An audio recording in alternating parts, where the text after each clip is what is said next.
Abriendo brecha, zapadores. Hola a todos, soy Francisco García Campa y esto es Bellum Artis, Historia Militar, el lugar de encuentro para nosotros los apasionados de la historia. Hoy viajamos en el tiempo para conocer el papel de los zapadores de combate. Para ello contamos con la ayuda de un amigo del canal, Joaquín Rivera Chamorro. Pero antes, como siempre, os recuerdo que si os gusta este programa, deis a me gusta, dejéis un comentario y si sois nuevos, os suscribáis al canal Bellum Artis Historia Militar.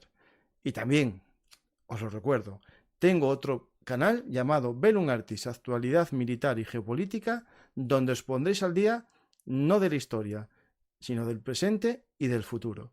Este programa de hoy, Zapadores, Ingenieros de Combate, es un viaje en el tiempo para conocer cómo se creó estas unidades de combate, pero sobre todo su papel en los conflictos actuales y en los retos que se puedan encontrar en un futuro cercano.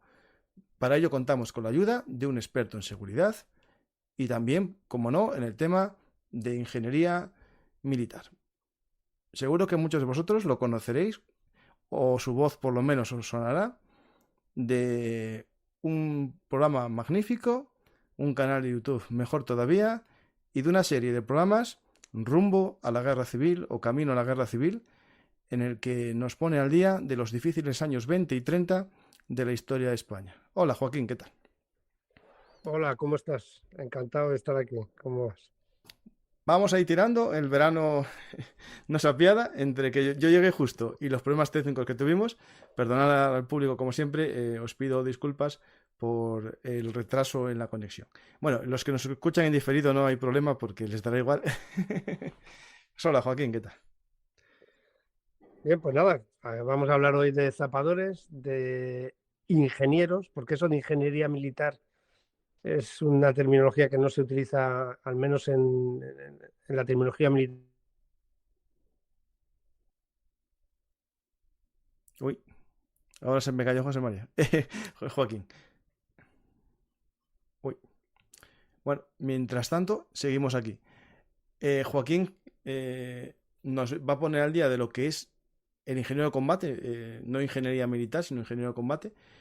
Y espero que no haya problema con la conexión, porque si no, tendría que yo ponerme a explicar cosas que sé cosas, pero no tanto. Sabéis que son cosas del directo.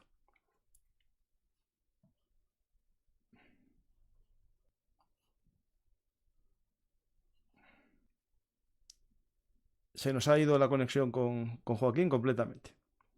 Nada, hoy los Gremlins no quieren que esto tire hacia adelante el programa y por lo tanto a ver cómo hacemos para superarles y vencerles a los odiosos Gremlins. Pues la idea del programa de hoy, si todo va bien y se vuelve a la conexión, era conocer un poco cómo los zapadores de combate, los zapadores, rompen las estructuras defensivas enemigas y permiten el avance de sus tropas hacia el frente de batalla. O también cómo defienden las posiciones para evitar que otros hagan un ataque. Hola Joaquín, a ver si qué pasa hoy. Estamos hoy gafados completamente. No sé por qué no me pasa nunca. No sé si es quizá la aplicación de Meet o no Sí, sé, he será cambiado de navegador. El Google Meet, puede He ser, no cambiado, sé.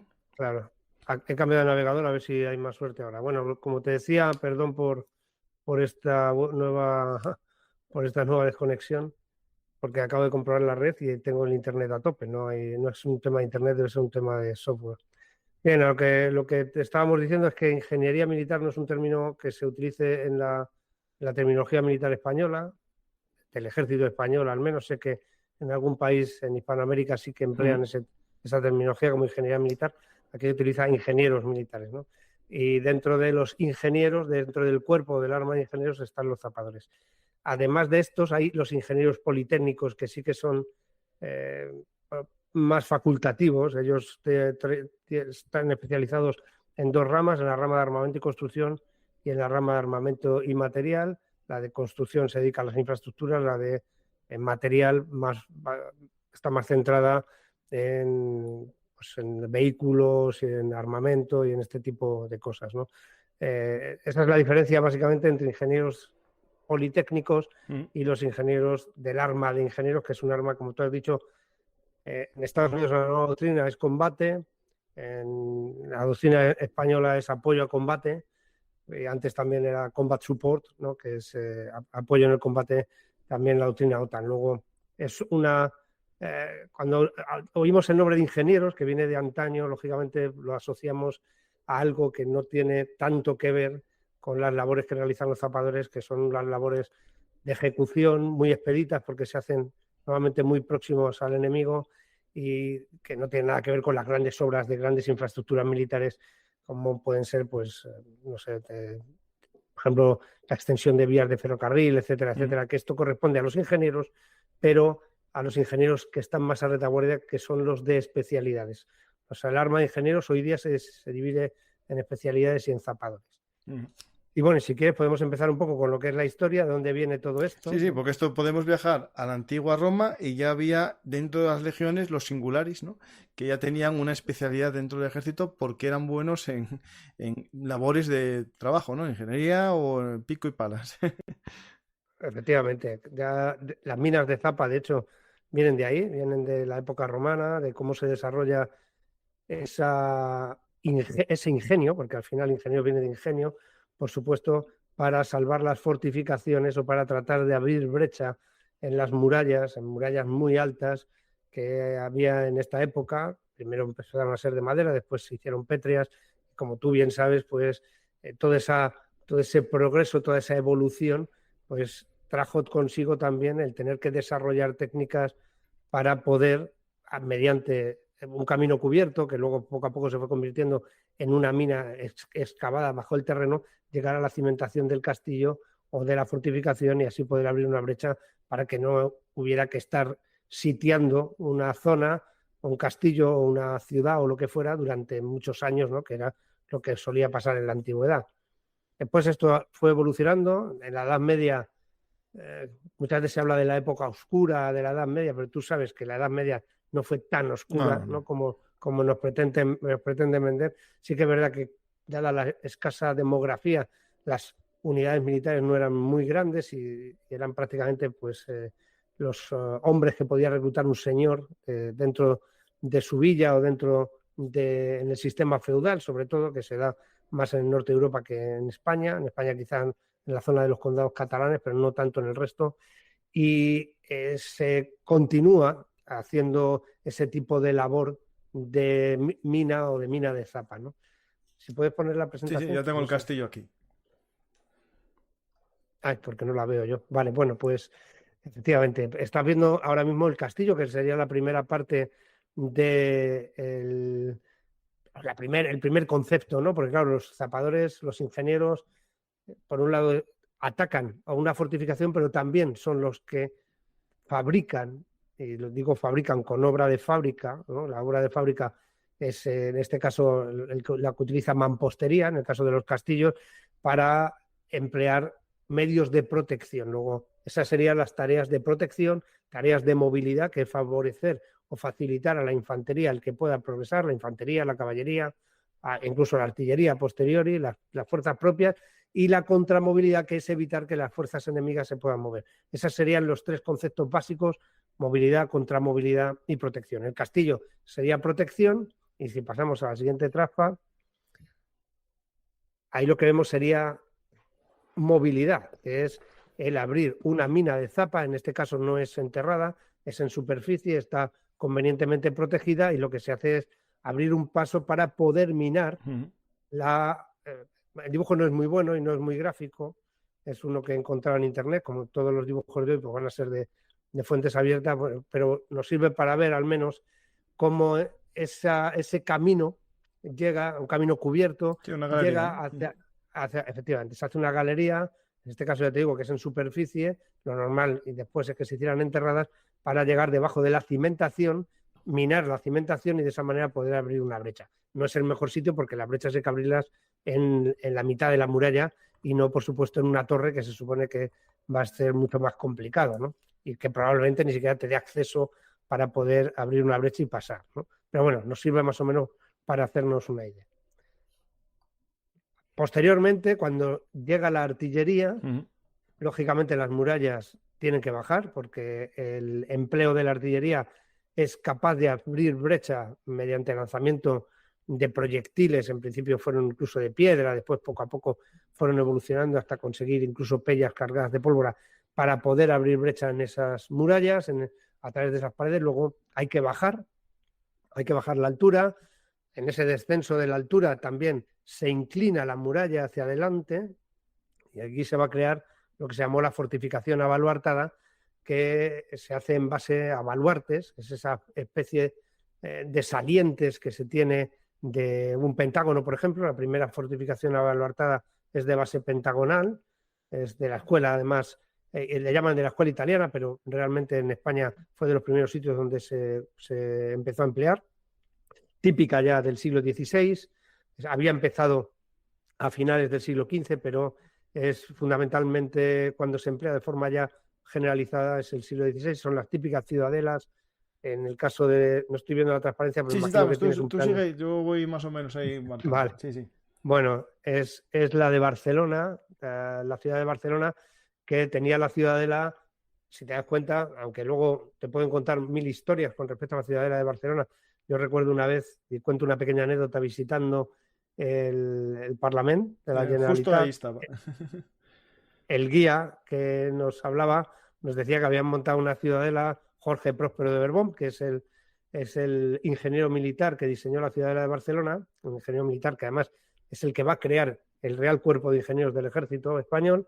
Bueno, pues Jorge Próspero de Borbón había ideado una ciudadela para bombardear la ciudad de Barcelona. Esto es, por supuesto, en el entorno de la Guerra de Sucesión, que no es cierto, porque si vemos el plano, se ve claramente cuál es el objetivo de la ciudadela, que es la defensa de cualquier entrada por vía marítima, ya que está próxima al puerto y además en esa zona que justo el puerto hace una especie de L. Luego tiene lógica la posición de la ciudadela desde un punto de vista defensivo, y si se quisiera atacar la ciudad se hubiera ubicado en el centro de la ciudad, ¿no? Con mucha más facilidad. Luego es una ciudadela para defender a la ciudad y es para defenderla de ataques exteriores.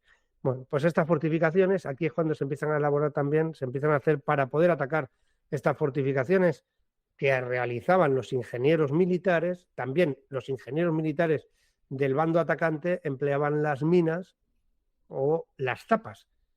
Cuando decimos mina de zapa, en realidad una mina es llegar en profundidad por debajo del terreno, ir entibando con madera, ir sosteniendo de esa forma el terreno que tengo encima para poder llegar bajo la cimentación. Una vez que llego a la cimentación, quemo esa madera que está justo debajo de la muralla y la muralla va a caer. Y eso es lo que abre una brecha, ¿no? Después, en época moderna, también se metía explosivos en esa mina. Eso es, correcto. El primero de los que utiliza explosivo, no explosivo, porque todavía no existía, lógicamente, el explosivo nacerá con el descubrimiento de la nitroglicerina y la mezcla de la nitroglicerina con la tierra de infusorios. Ese será el primer explosivo, que será la dinamita, y no va a venir hasta el siglo XIX. Lo que hay antes del siglo XIX es pólvora atracada, ¿no? La mezcla de nitrato potásico con azufre y carbón vegetal, esa mezcla en diferentes cantidades y porcentajes, bien atracada, consigue velocidades de deflagración. Pues la deflagración es hasta 2.000 metros por segundo, y a partir de 2.000 metros por segundo ya estaríamos hablando de velocidades de detonación, estaríamos hablando de explosivos, ¿no? Cuando los presentadores de televisión muchas veces hablan de deflagración, en realidad una deflagración es lo que hace la pólvora. El explosivo explosiona o detona, no explota, explosiona o detona. Y la pólvora deflagra. Esa es la diferencia entre las dos. Sí que es verdad que la pólvora bien atracada hace una deflagración muy fuerte y parece una explosión. Ajá. Y tiene un poder, pues, destructor, ¿no? En este caso. Cuando digo atracada es que no tenga salida, porque al final el explosivo lo que hace, el explosivo es un combustible que arde. Al arder, lo que hace es arde de una manera tan rápida que genera un montón de gases, y esos gases empujan en todas las direcciones. Si tienes atracado el explosivo cubierto por una protección, por ejemplo, en todo alrededor, y solamente le dejas la parte de arriba, ¿dónde va a salir esos gases? ¿No? A lo más fácil. ¿Dónde se va a concentrar la fuerza? Va a salir hacia arriba. Esto es lo que hacían ellos. El primero que lo hace es el ingeniero militar Pedro Navarro, que además abre una brecha empleando explosivo. Él estaba bajo las órdenes del gran capitán en las guerras de Italia a principios del siglo XVI, y este finales del siglo XV, principios del siglo XVI, y este es el primero que va a desarrollar el explosivo, o mejor dicho, las minas, con una carga, en este caso, como digo, de pólvora, ¿no? A partir de aquí todo esto se va perfeccionando. Claro, también cada vez la fortificación es más complicada. Pasamos de aumentar ese pentágono a utilizar en lugar de 5 baluartes, 10, 12, 15, 20. Aquí en Flandes tenemos un montón de ejemplos de fortificaciones de estas características, en Maastricht, en Brujas, en todas las ciudades digo aquí porque estoy aquí en Países Bajos, ¿no? En todas las ciudades, además de las guerras precisamente que llevaron a cabo los tercios, en los tercios de Flandes, ¿no? Que por eso se llamaban tercios de Flandes. Bueno, pues todo esto va evolucionando. Con la artillería hemos dicho que bajan esos muros, esas murallas, no van a cambiar demasiado a lo largo de los siguientes años, porque la artillería va a evolucionar, va a ganar mayor poder de destrucción, pero no va a haber un cambio significativo hasta la llegada de la aviación, que es cuando se empieza a tener uno que proteger también en la cabeza, porque la amenaza viene desde arriba y ya no viene solamente desde el frente, ¿no? Aunque llegaran por el segundo sector, pero lógicamente la aviación cambia completamente el concepto, ¿no? Bien, ahí surgen los ingenieros militares. En España, en 1711, el 17 de abril de 1711, que es la antigüedad del arma de ingenieros, que todavía hoy se lee cada día en las unidades de ingenieros, cuando leen la orden por las mañanas, bueno, pues recuerdan, 17 de abril de 1711, antigüedad del arma de ingenieros, y luego se lee la efeméride del día, ¿no? Todas las unidades de ingenieros reciben esto, o al menos recibían, que yo recuerde, este recordatorio todos los días.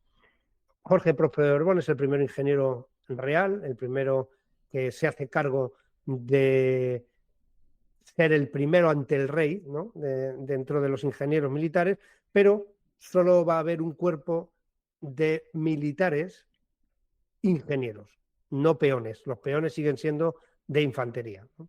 Como habían sido durante toda la historia. El primer arma es infantería y luego, debido a las especializaciones, va surgiendo la artillería, la caballería y, por supuesto, los ingenieros. Por ejemplo, el cabo gastador, ¿qué sería? Un recuerdo un poco de ese peón de infantería con tareas. Correcto. El gastador, que todavía hoy hay una representación, voy a decir así, un poco folclórica, Sí, ¿no? sí. Que es una escuadra que abre todas las unidades, efectivamente, además se van a destacar fundamentalmente en la Guerra de Granada. En realidad era una especie de infantería de reconocimiento que iba en vanguardia y que llevaban herramientas de labor para poder abrir paso a la artillería que venía después, la artillería que se va a empezar a emplear en Europa a partir del siglo XIII, pero ya con mucha más, de un empleo mucho más masivo y mucho más decisivo a partir sobre todo de la Guerra de Granada. Claro, necesitaban grandes pasos, ya no es solamente un caballo con un pequeño carro tirando, ¿no? Sino ya estamos hablando de material pesado que tiene que desplazarse, que tiene poca flexibilidad y por tanto hacen falta caminos mucho más que puedan sostener ese peso. Y para eso estaban los gastadores, son los primeros que van a ir abriendo paso, que van a ir despejando el terreno, que van a ir despejando de vegetación para que pueda avanzar el resto de la fuerza, ¿no? Eso se mantiene, pero por supuesto eran peones. Bueno, es que en la época de los Reyes Católicos tampoco existía la infantería como tal, eran peones. Todos, ¿sí? Efectivamente, los infantes vendrán después, vendrán en el siglo XVI. Bien, pues los ingenieros como tal, desde 1711, los zapadores como unidades de zapadores, ya con sus sargentos, con sus cabos, con sus soldados, empezarán en España en 1803, con la creación del primer regimiento de zapadores minadores. Estoy hablando de España, pero más o menos coincide en el resto del país. Las tropas napoleónicas, que hay por ahí alguna fotografía de ellos, pues van a tener también zapadores. Se les va a distinguir además porque llevan una especie de peto, un mandil de cuero. Ese mandil de cuero es porque trabajaban en los lugares donde trabajaban, por supuesto, eran siempre objetivo de la artillería. Entonces empleaban estos mandiles no para no mancharse el traje, sino como una especie de protección antifragmentación, ¿no? Es todavía típico, por ejemplo, la Legión extranjera francesa, que tiene unos zapadores muy específicos, muy típicos, que se dejan crecer la barba de forma contundente y abundante. Hay por ahí una fotografía de la Legión extranjera francesa desfilando. Los zapadores de la Legión llevan, además de esa barba, todavía utilizan el mandil en los desfiles como recordatorio de aquella pieza, y también los gastadores de algunas unidades españolas siguen empleándolo en algunos actos militares como algo pues tradicional, ¿no? Hay Bien, algo muy llamativo en una de las ilustraciones que pasaste, sí, que es en la época napoleónica, en el ejército francés, había inventado un sistema un poco de armadura, unas corazas y sí, cascos correcto. metálicos, que era de los primeros que Sí. se ve así un poco, digamos, para esta Ellos función, ¿no? en esa fotografía están haciendo una zapa, Mm. porque la zapa era descubierta y sí que se trataba de que se protegiera tanto a los dos flancos como al frente. Al frente a veces se empleaba simplemente un rollo de troncos que se iba avanzando, esa era la protección frontal, y con ese y al mismo tiempo se iba trabajando en los flancos para ir levantando merlones a los flancos y de esa manera ir haciendo un camino cubierto. Esto era para aproximarse cuando llega la artillería a emplearse ya con mucho más éxito, pues no hacía tanta falta a lo mejor hacer minas para poder destruir una fortificación.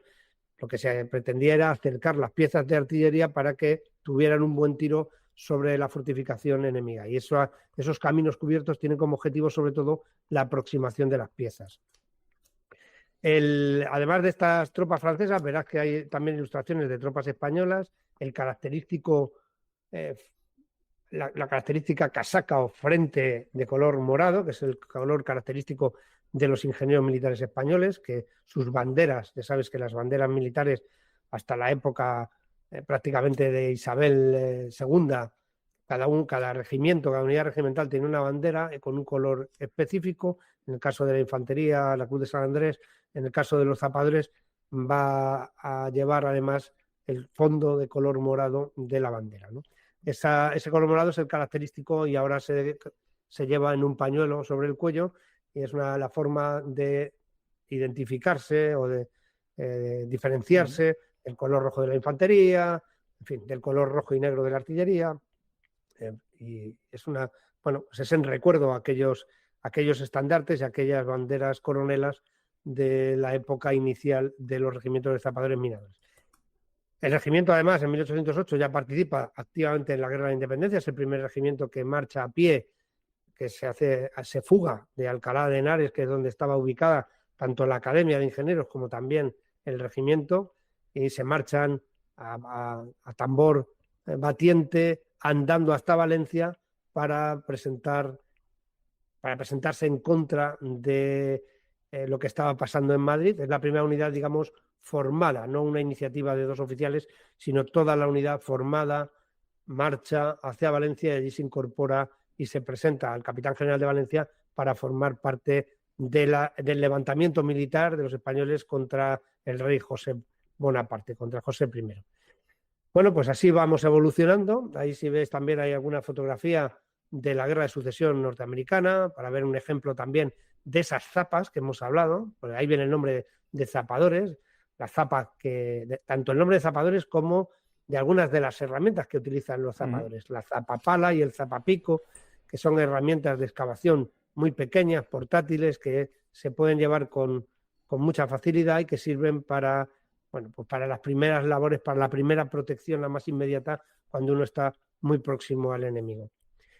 Esa es una característica fundamental de los zapadores, el trabajar siempre muy próximo al enemigo hasta el punto de que en la mayor de las ocasiones constituyen la vanguardia, sobre todo, por ejemplo, cuando se trata de tomar una fortificación, cuando se está realizando una apertura de brechas, etcétera, etcétera, ¿no? Cuando hay que atacar un obstáculo, cuando hay que atacar una fortificación, constituyen normalmente la fuerza que se expone más porque tiene que trabajar bajo el fuego enemigo, por supuesto, ¿no? Como estamos viendo también en algunas de las fotografías que seguro que estás poniendo.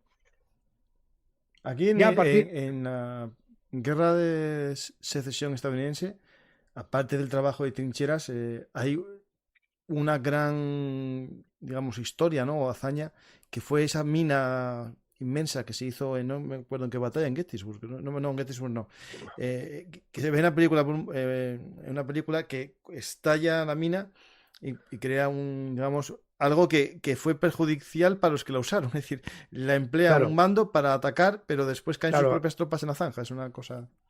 La mina es la excavación que todavía se utiliza, ¿eh? Las minas se han utilizado, ahora se llaman túneles, ¿no? Le llaman la guerra de túneles. Es como, ya sabes que adquirimos siempre los nombres anglosajones, aunque nosotros tenemos más tradición y más historia, pero evidentemente nos hemos dejado conquistar también lingüísticamente y desde un punto de vista muy cariñoso, ¿eh? No lo digo con en nada despectivo, pero es cierto que nos hemos dejado en el término militar también, al estar en organizaciones donde empleamos el inglés como lengua fundamental de comunicación, pues al final hemos adoptado mucha terminología de ellos y ahora es la Tunnel War o la guerra de túneles, pero en realidad son minas, no dejan de ser minas de toda la vida, ¿no? Esta guerra de túneles está más en boga que nunca, porque fue utilizado en la batalla de Mosul, que permitió que prácticamente 800, aunque se hablaba de 12.000, 10.000, nunca hubo más de 800 o 1.000 miembros del ISIS dentro de Mosul, y gracias a estos túneles pudieron resistir casi 10 meses a más de 50.000 hombres que rodearon la ciudad y que intentaron entrar en la ciudad, ¿no? Bien, pues esta forma de empleo también se ha utilizado en Líbano, la ha utilizado tanto Hezbollah como Hamas para tratar de hostigar y penetrar las difíciles defensas, los muros de protección que tienen los israelíes en las fronteras. Bueno, pues han tratado de superarlos mediante también la excavación de túneles y, como ves, esos son lo que serían las minas, y las zapas hemos visto que son las que están descubiertas, ¿no? Al descubierto. ¿Qué ocurre? Cuando creas una mina, el que se defiende no se va a estar quieto. Claro. Utiliza contraminas. Las contraminas pueden ser de dos tipos. Unas, galerías perpendiculares a tu dirección de avance para que te encuentres con ellas, y por supuesto las galerías van a estar trampeadas, ¿no? Y están trampeadas con minas con minas que explosionan. A todo esto le vamos a dar el nombre de minas.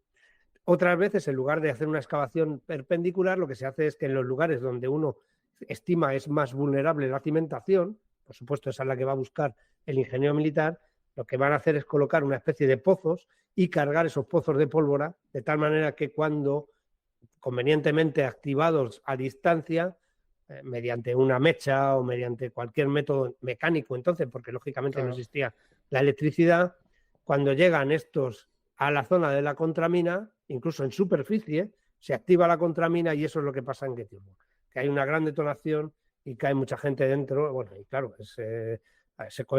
son muchas bajas porque en aquella época, recuerda que todavía se combatía en orden cerrado, ¿no? Aunque en la guerra de secesión ya hay podríamos hablar de algo semicerrado, pero todavía se concentra mucho a la fuerza.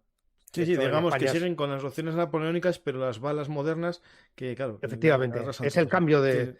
Pero bueno, los españoles en 1909, en el Barranco del Lobo, aún iban, sobre todo por la falta de instrucción de los soldados, ¿no? Los soldados no son todavía autónomos, no tienen la capacidad que tiene hoy día un soldado profesional de poder trabajar a nivel escuadra, incluso binomio, y poder hacer y realizar acciones por su cuenta sin tener que tener al mando constantemente encima. Esa iniciativa, lógicamente, en la época de 1909, donde se habían movilizado reservistas y se concentraban en compañías y en batallones, y prácticamente iban todos juntos, ¿no? Era la única manera de poder tener control sobre la fuerza, pero claro, eres mucho más vulnerable, evidentemente. Bien, pues para no enrollarnos más, si quieres vamos ya a la época un poco más moderna. No, lo único que en esas fotos que tienes de la guerra de secesión estadounidense, aparte de la zapa, hay también un puente en el que están arreglando un poco esa carretera, ¿no? Este ya es un poco más moderna. No, es más moderna, sí. Estos ya, viendo los gorros, estos ya son españoles. Ya. Claro, en África. Sí, probablemente no recuerdo la fotografía porque he cogido todas las fotos de fuentes abiertas. Es un puente y hay unos ingenieros de un puente reparado y parecen españoles de los años 20 por el gorro. Seguramente sean españoles.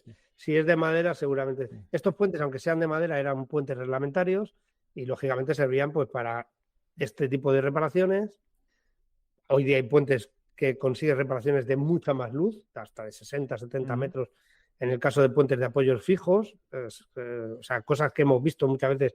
¿Han destruido el puente de no sé dónde? Bueno, si el puente de no sé dónde tiene una brecha que no es superior a 40 o 50 metros, es un puente no reparable, pero sí fácilmente sustituible por un puente militar que va a poder hacer esa labor durante el tiempo en el que se pueda reparar otra parte de la vía, etcétera, etcétera. Luego son puentes militares que resuelven no solamente el paso de cortaduras y de ríos, ¿no? Y de vías navegables, sino también eso. El problema de las vías navegables es que una vez que que tienen luces de más de 60, de 50, 60 metros, ya no hay un puente que tú puedas lanzar sin que tenga un apoyo intermedio, sin que se apoye en algo, porque evidentemente va a flechar y va a colapsar. Luego tú necesitas un puente, por muy buena estructura que tengas, son estructuras de celosía que están convenientemente, claro, son estructuras portátiles que tienes que desmontar, cargar en camiones y volver a montar.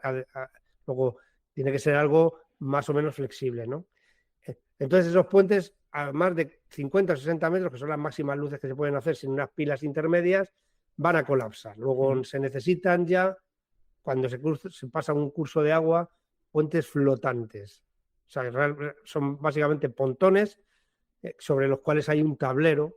Esos pontones tienen una resistencia al agua y depende de la clase del pontón, pues resistirá hasta 50, 60 toneladas, 70 toneladas. Por ahí podrán pasar carros de combate o podrán pasar simplemente personal a caballo, ¿no?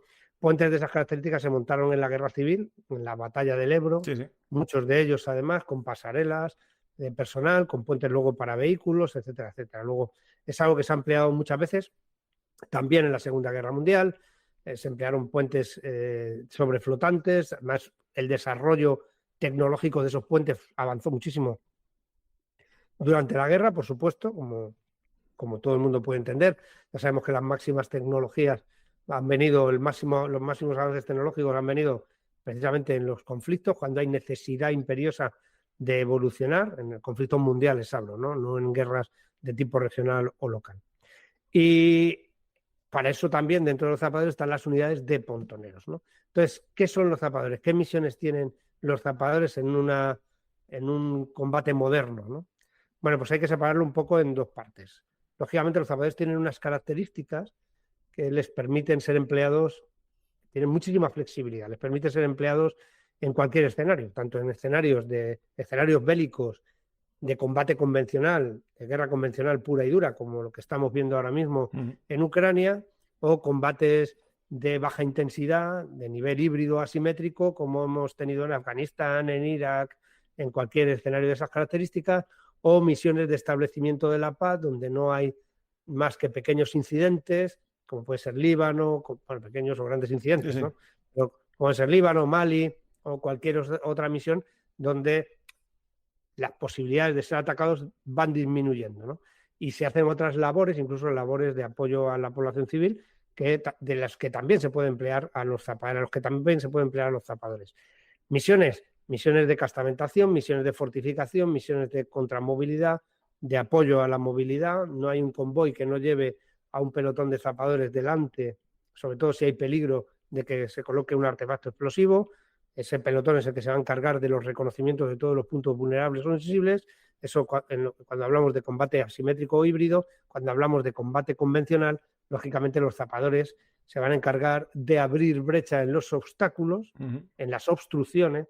Una obstrucción es la combinación o obstrucciones en general. Las obstrucciones son obstáculos y destrucciones, porque una destrucción es un obstáculo también, ¿no? Okay. Es una forma de obstruir, ¿no? Si yo me estoy replegando y baso mi defensa en un obstáculo natural, porque los obstáculos pueden ser naturales o artificiales, lo normal es aprovechar un obstáculo natural. Los mejores obstáculos naturales siempre suelen ser los cursos de agua, porque hay mucha dificultad para pasar. Los pasos suelen ser pequeños, los pasos vadeables me refiero, suelen ser pequeños. Luego puedo basar mi defensa en defender esos pasos, esos pocos pasos que puede haber en un río. En España el único río más o menos con un caudal importante es el Ebro, pero sí. Si nos venimos aquí al norte de Europa, el Rin, el Danubio o el Dnieper son ríos con muchísimo caudal, con luces de 200, 300 metros de ancho, incluso medio kilómetro, y lógicamente pasar un río de estas características bajo el fuego enemigo ya se complica pues mucho. Muy complicado, ¿no? Suelen ser obstáculos casi insalvables. Si además eso se refuerza con cinturones de obstrucciones, porque el obstáculo natural hay que reforzarlo, por supuesto, con cinturones de obstrucciones, pues las posibilidades de abrir una brecha son muy complicadas. Para esto, ¿cuál es el obstáculo más sencillo dentro de los obstáculos artificiales? Los obstáculos artificiales van a depender mucho del tiempo que tenga el defensor para poderlos utilizar. Claro. Si yo tengo un año, un obstáculo muy eficaz es una zanja contra carros, ¿no? Por ejemplo, si me estoy defendiendo de carros de combate, la zanja contra carro necesitamos tiempo para poderla excavar y luego suelen ser obstáculos que quedan ahí de forma más o menos permanente. Otra Ahí forma en es... las zanjas anticarro hay varias teorías de cómo se hacen, porque, por ejemplo, en algunas que yo vi son bueno, una especie de triángulo hacia abajo, otras son a veces como una especie de L. O sea, la idea que cada doctrina o cada ejército tiene una doctrina de cómo No, hacer una no, zanja o... no, se puede hacer de cualquiera de las tres formas. Hay tres formas, Mm, efectivamente, como tú bien decías. Está la U. sí. Estamos hablando del perfil. Estaría la U, lo que es una zanja pura y dura. El término, digamos, oficial es foso, ¿no? Foso contra carro. Está el típico foso. Luego hay un foso que tendría visto desde la superficie, desde el lateral, sería solamente la mitad, porque el objetivo es que el carro caiga ahí y que no pueda levantar. Luego no hace falta, si aquí excavo 2,5 metros cúbicos por cada metro lineal, de la otra manera tengo que excavar 5 metros Claro, más cúbicos por trabajo. cada metro lineal. Claro, si lo que tengo es una cuchilla para ir partiendo el terreno e ir haciendo esa zanja de forma frontal me refiero en la dirección de la zanja, y estoy utilizando ese medio, me conviene más hacer ese, y si tengo una pala excavadora que va trayendo el terreno, me conviene más hacer la U. Depende del medio que tenga. O sea, realmente lo que obedece normalmente es a la capacidad del medio del que se dispone. Los carros de zapadores normalmente tienen una retroexcavadora que puede trabajar muy rápido, con mucha capacidad de excavación, y lo que va haciendo es ir lo más rápido posible. Luego también hay zanjadoras. O sea, por ejemplo, los soviéticos y los rusos, bueno, tienen ese que es con una zanjadora que va haciendo Sí. en forma de Claro, uso. claro, porque depende del terreno. Son terrenos arcillosos con poca piedra, pero ponte en Zaragoza, Claro, en Los Monegros, con una zanjadora de esas, que a la tercera piedra se va la zanjadora con el operador a orbitar como el Sputnik, ¿no? Entonces hay que ver un poco los medios de los que se dispone para ver qué tipo de zanja es la que se va a emplear. Siempre se trata de hacer todo con la máxima eficiencia, porque la eficiencia es muy importante en los trabajos de fortificación.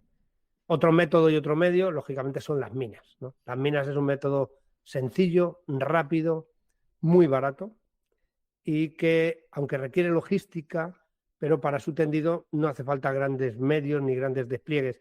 Se pueden hacer tendidos a mano con secciones de zapadores tendidos desde un vehículo normal, desde un vehículo mecanizado, incluso de un vehículo ligero. Se pueden utilizar dispersadores, siembraminas. Hay muchísimos medios que van a incrementar o van a proporcionar mayor capacidad en cuanto al tiempo se refiere, para poder mayor capacidad de trabajo, potencia de trabajo, porque la forma de la acción de los ingenieros es el trabajo, ¿no? Ellos lo que hacen es trabajar. Bien, pues una máquina puede hacer en 8 horas de trabajo un siembraminas lo que a lo mejor una sección de zapadores necesita 3 días. Luego ahí hay que ver en unos sitios que te va a compensar más.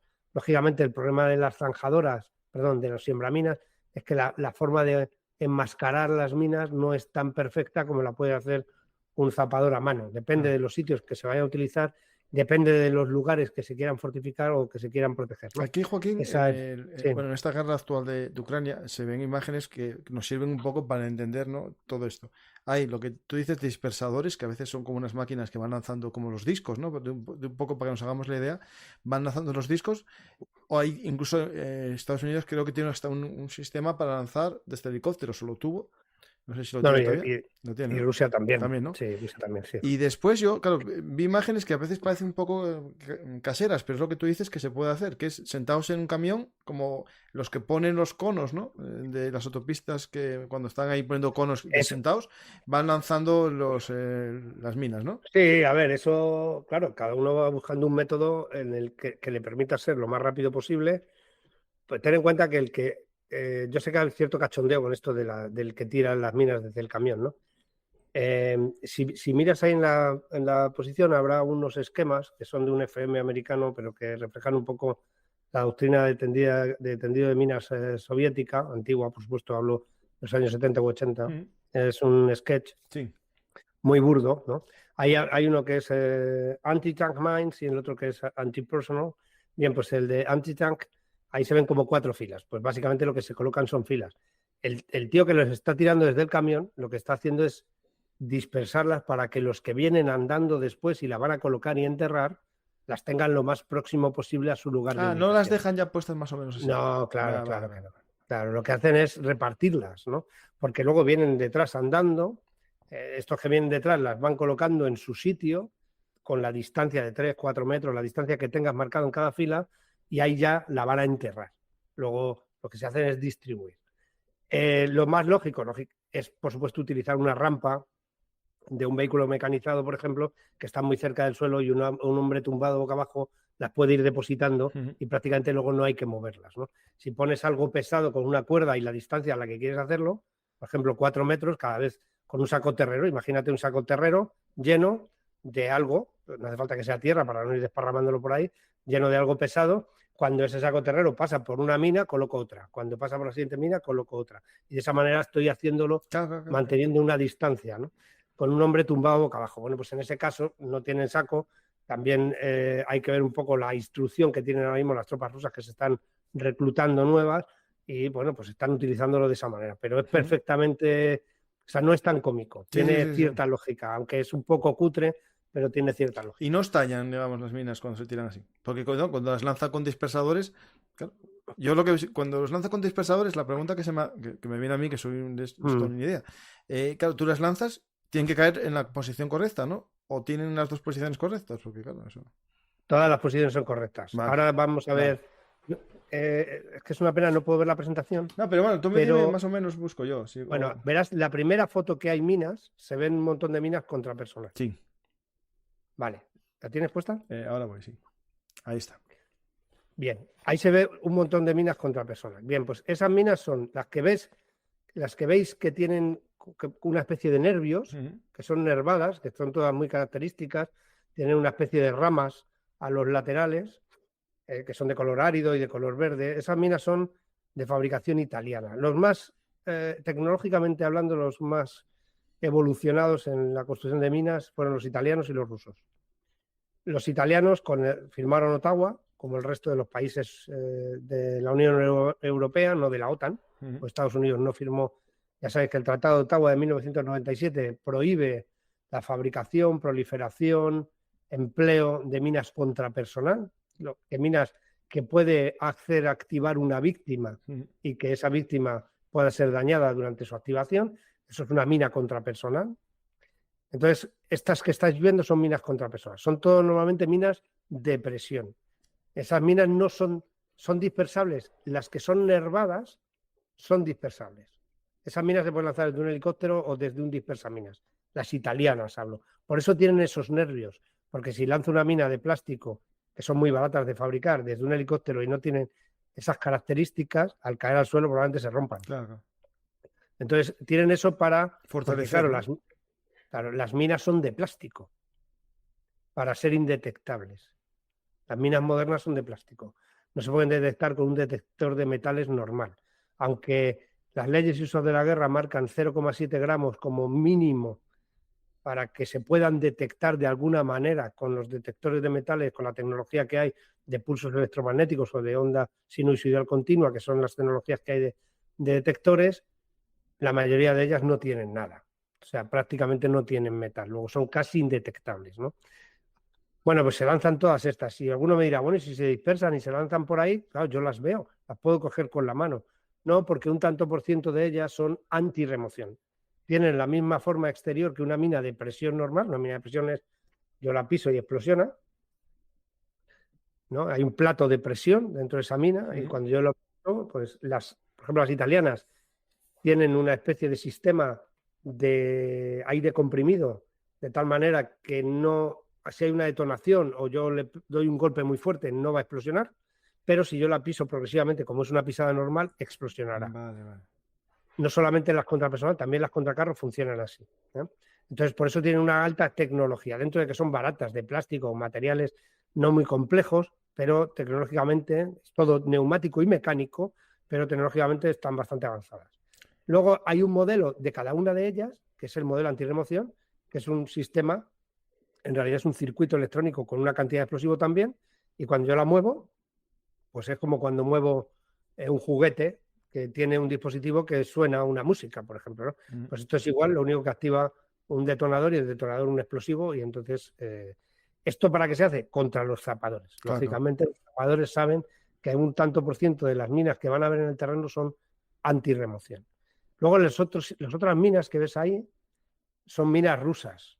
Si te das cuenta, las minas rusas contra personal son más grandes. Son muy grandes, esto te vuelan todo. Claro, efectivamente. Cuando el objetivo, aunque ahora las más modernas, la PMN3, que creo que no está en esa foto, es que estoy hablando de memoria, ¿eh? No, la busco yo, PMN3, la busco yo. La PMN3 ya es más pequeña y ya, porque el objetivo de las minas contrapersonal de este tipo italiano, la VS50, bueno, pues todas estas minas muy pequeñas, la PMA3 que se verá ahí, que es una verde con una estrellita, esa era una mina yugoslava, la PMA2, perdón, era una mina yugoslava que tiene como una estrellita arriba, al pisar la estrellita era cuando la mina detonaba. Esa es como una lata de paté en el tamaño, para que nos hagamos una idea, ¿eh? Una lata de paté es una cosa así. Bueno, pues es como una lata de paté, luego la cantidad de explosivo es muy pequeña, no llega a 100 gramos de explosivo. ¿Qué ocurre? Que yo no voy a morir con eso, pero voy a perder parte del pie, o tener una amputación traumática del tobillo hacia arriba. Eso genera 2 o 3 situaciones, ¿no? La primera es un efecto psicológico muy grande al resto de mis compañeros, que van a tener la querencia de ir a rescatarme, pero que no pueden hacerlo porque saben que cualquier movimiento implica la detonación de otra mina. La segunda es que yo mismo me tengo que auxiliar.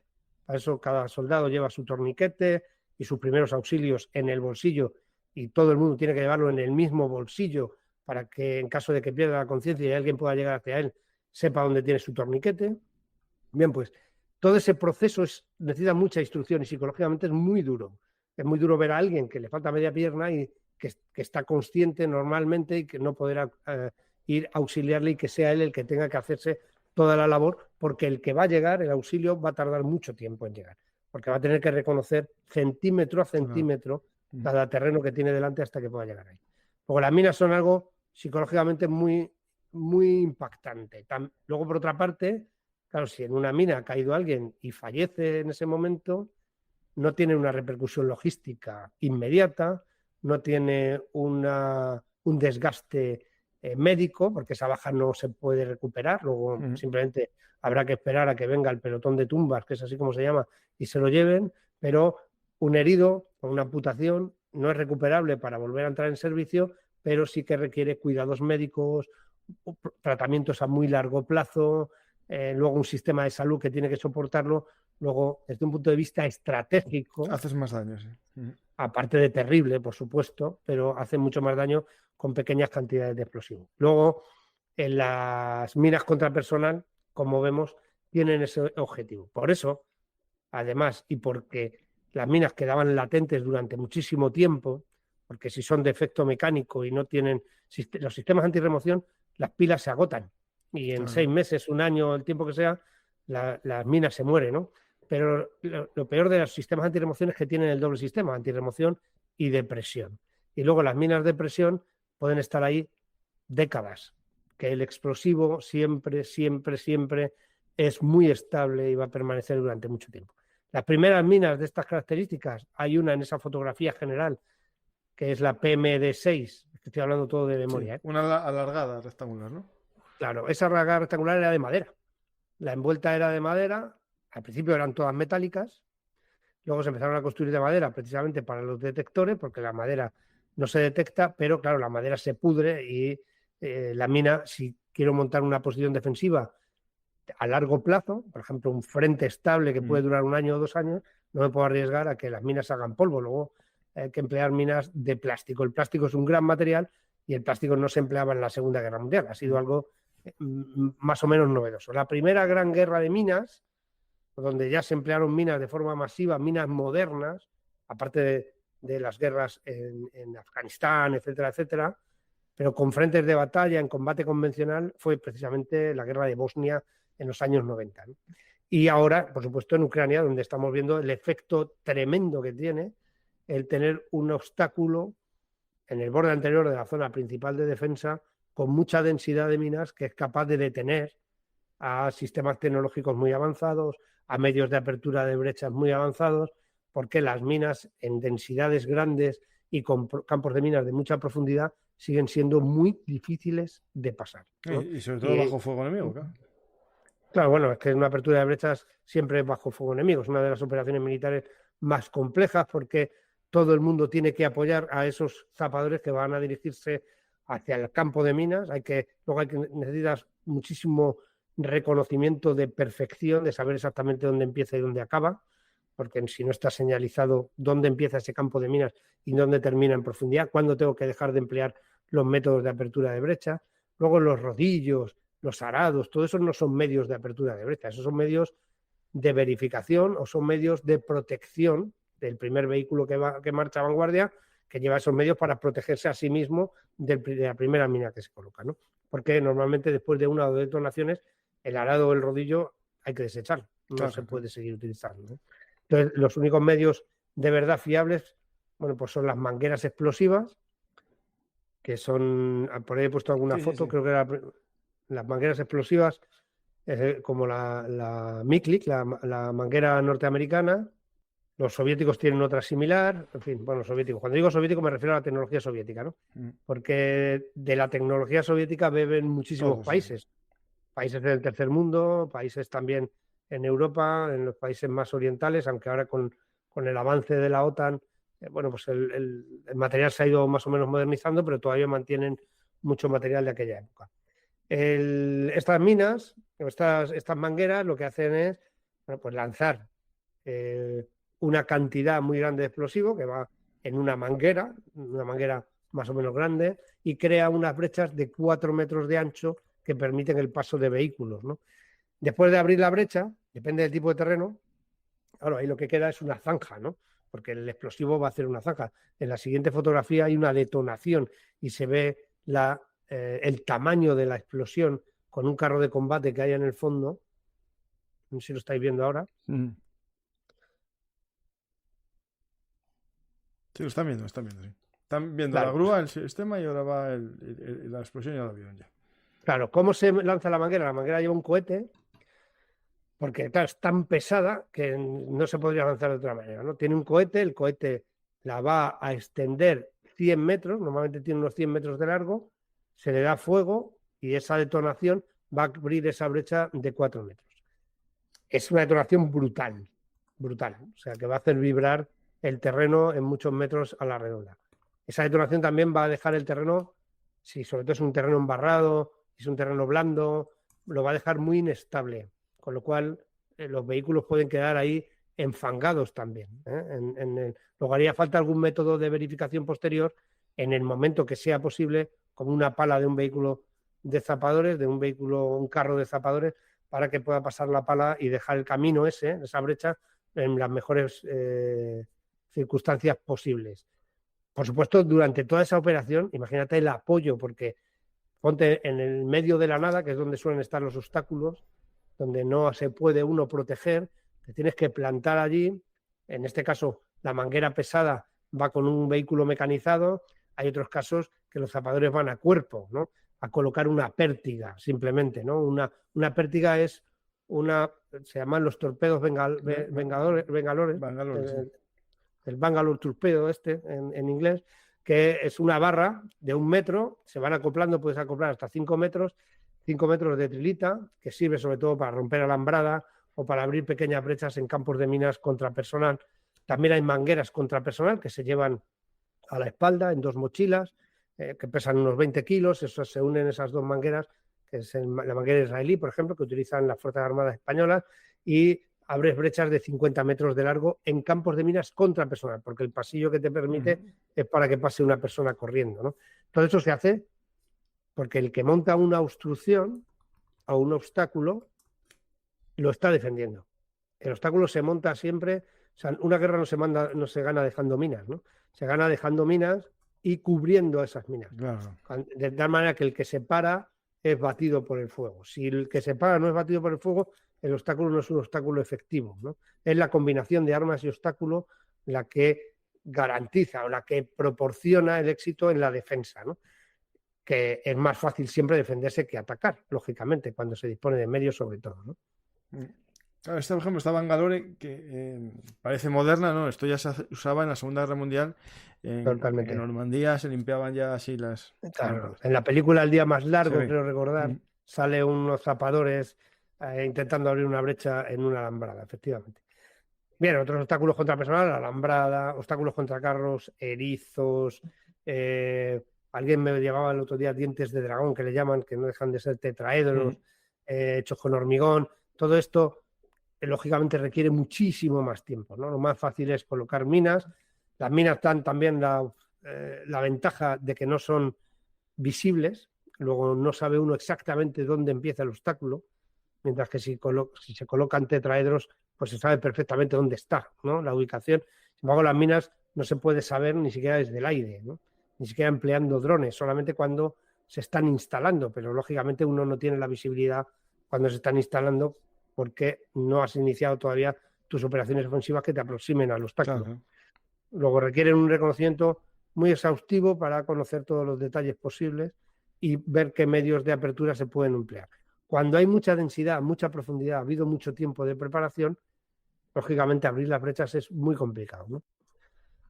Y bueno, eso básicamente, hemos hablado de las minas contra carro sería la otra opción, la otra es la opción más empleada, es la opción que está permitida también por los tratados de Ottawa, por el Tratado de Ottawa.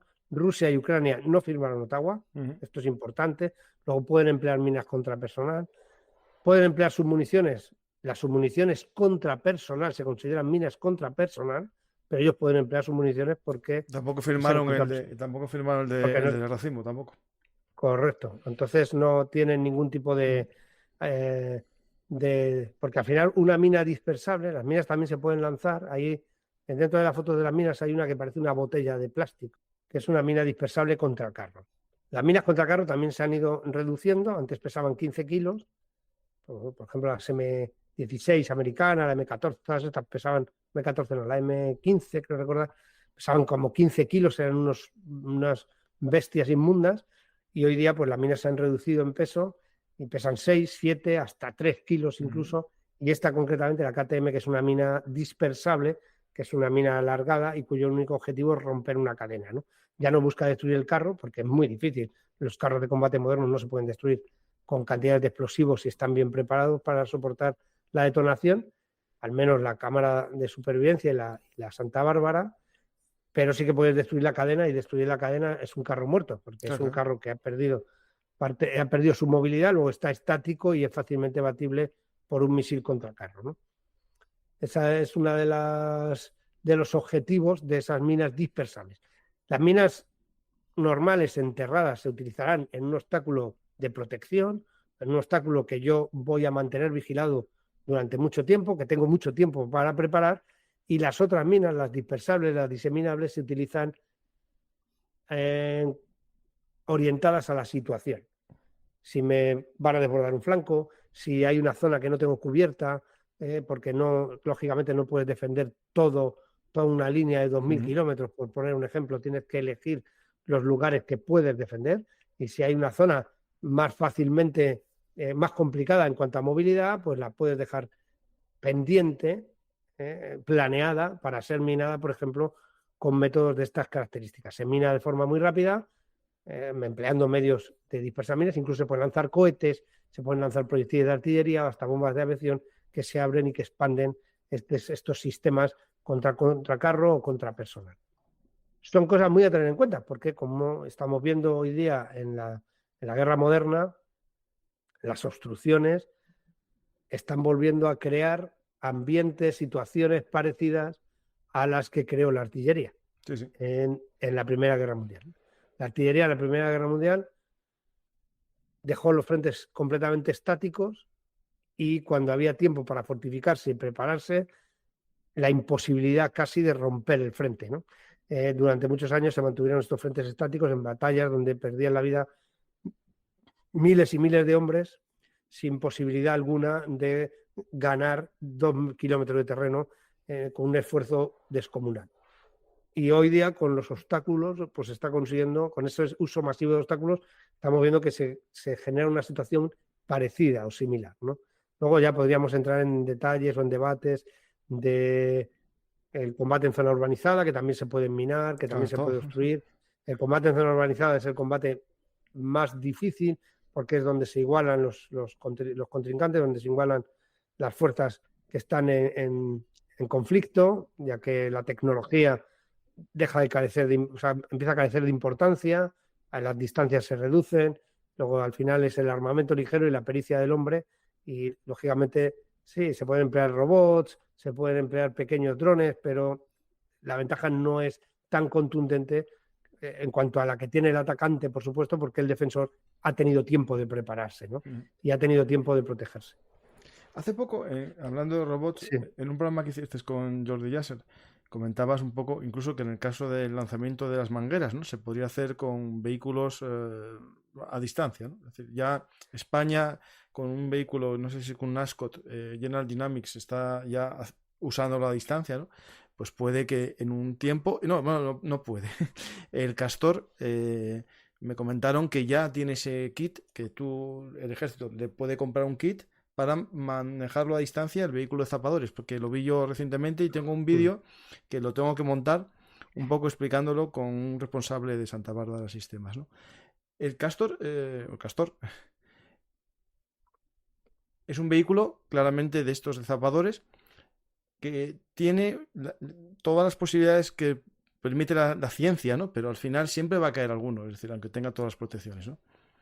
Hombre, claro, son vehículos, ten en cuenta que van a ser el objetivo, porque entre superar un obstáculo o no, el primer paso es abrir una brecha. Si yo destruyo el vehículo que va a abrir la brecha, se acabó. No hay otra posibilidad. ¿Cómo se puede pasar una zona, un obstáculo con una profundidad de 400 metros si no hay ningún medio para poder abrir una brecha? No se puede pasar. Luego ahí se acaba todo. Luego son los vehículos que tienen que estar muy protegidos.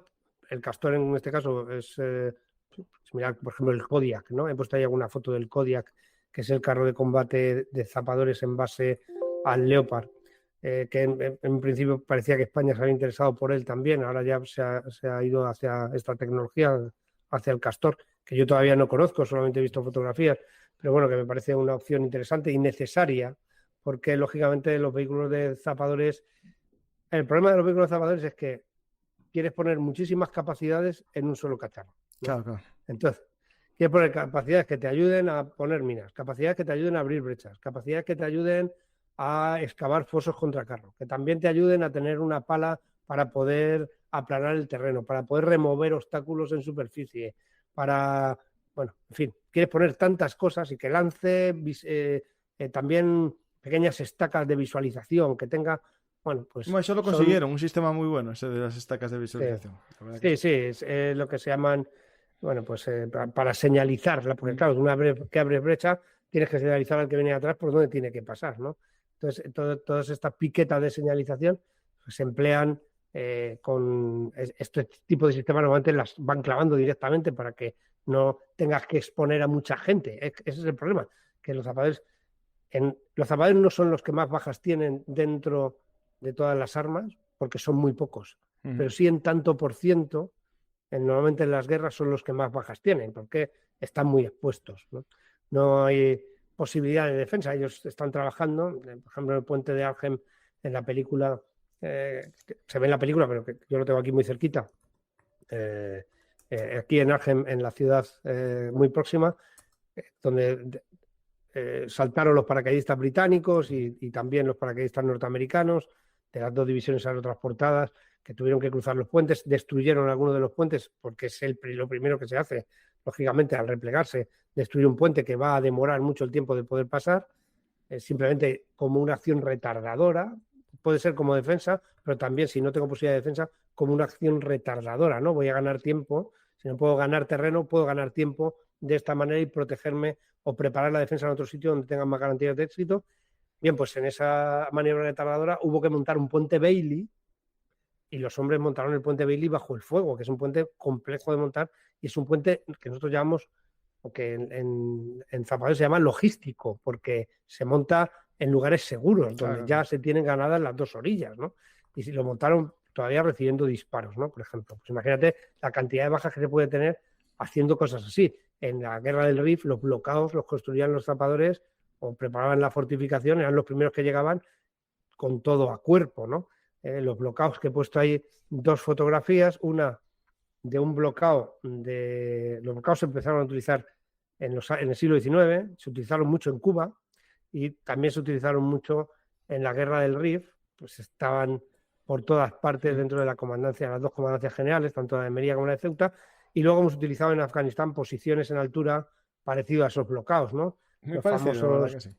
claro, los famosos OPIs, ¿no? Los puestos de observación, que he puesto ahí uno concretamente de la Brilat, hecho por los zapadores de la Brilat, en el año 2010, en las Navidades de 2010, sobre la posición Stroneko en la cota 1050, que, bueno, pues ahí se montó una posición de esas características, se montaron muchas en Afganistán, ¿eh?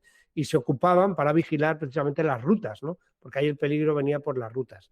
Bueno, pues es un ejemplo de que, igual que estamos viendo ahora, como obstrucciones básicas, a base de minas, fosos contra carros, son capaces de detener a la tecnología más puntera y de la que más pecho sacan pues las potencias de hoy día, ¿no? O sea que realmente a veces lo básico, nos olvidamos de lo básico y confiamos todo a la tecnología y la tecnología no lo es todo, ¿no? Es cierto que para disminuir el número de bajas, como tú mencionabas antes, vamos todos a la robótica, ¿no? La guerra de los robots, ese es el futuro, pero mi querido amigo y muy experto, el autor precisamente del libro La guerra de los robots, que es de Rubio Damián, coronel retirado, coronel de la reserva del ejército, que ha estudiado mucho el tema de los drones, de la inteligencia artificial y de los robots. Es un apasionado de ello además, pero lo ha investigado Pues él estuvo muchos años trabajando en inteligencia, en Nápoles, en varios destinos internacionales. También estuvo en la embajada en Venezuela, es un hombre con mucha experiencia internacional. Y escribió este libro, la historia de los robots, ¿no? Y Rubio Damián decía, creo que con todo el criterio del mundo, que al final uno de los 2 bandos se va a quedar sin robots y tendrá que emplear a seres humanos para defenderse, ¿no? O sea que los robots lógicamente durarán el tiempo que duren.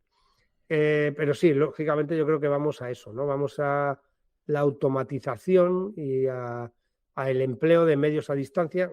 Ya la aviación, yo creo que le quedan 10 minutos, y lo digo con... No, la aviación humana, sí, pocos. Sí, le queda muy poco tiempo. Tendremos pilotos que estén manejando un avión a 2.000 kilómetros y yo creo que ese es el futuro. Los submarinos, poco más o menos. Llegará un momento que también pasará algo similar. Luego, el tema de tierra, pues más o menos también, ¿no?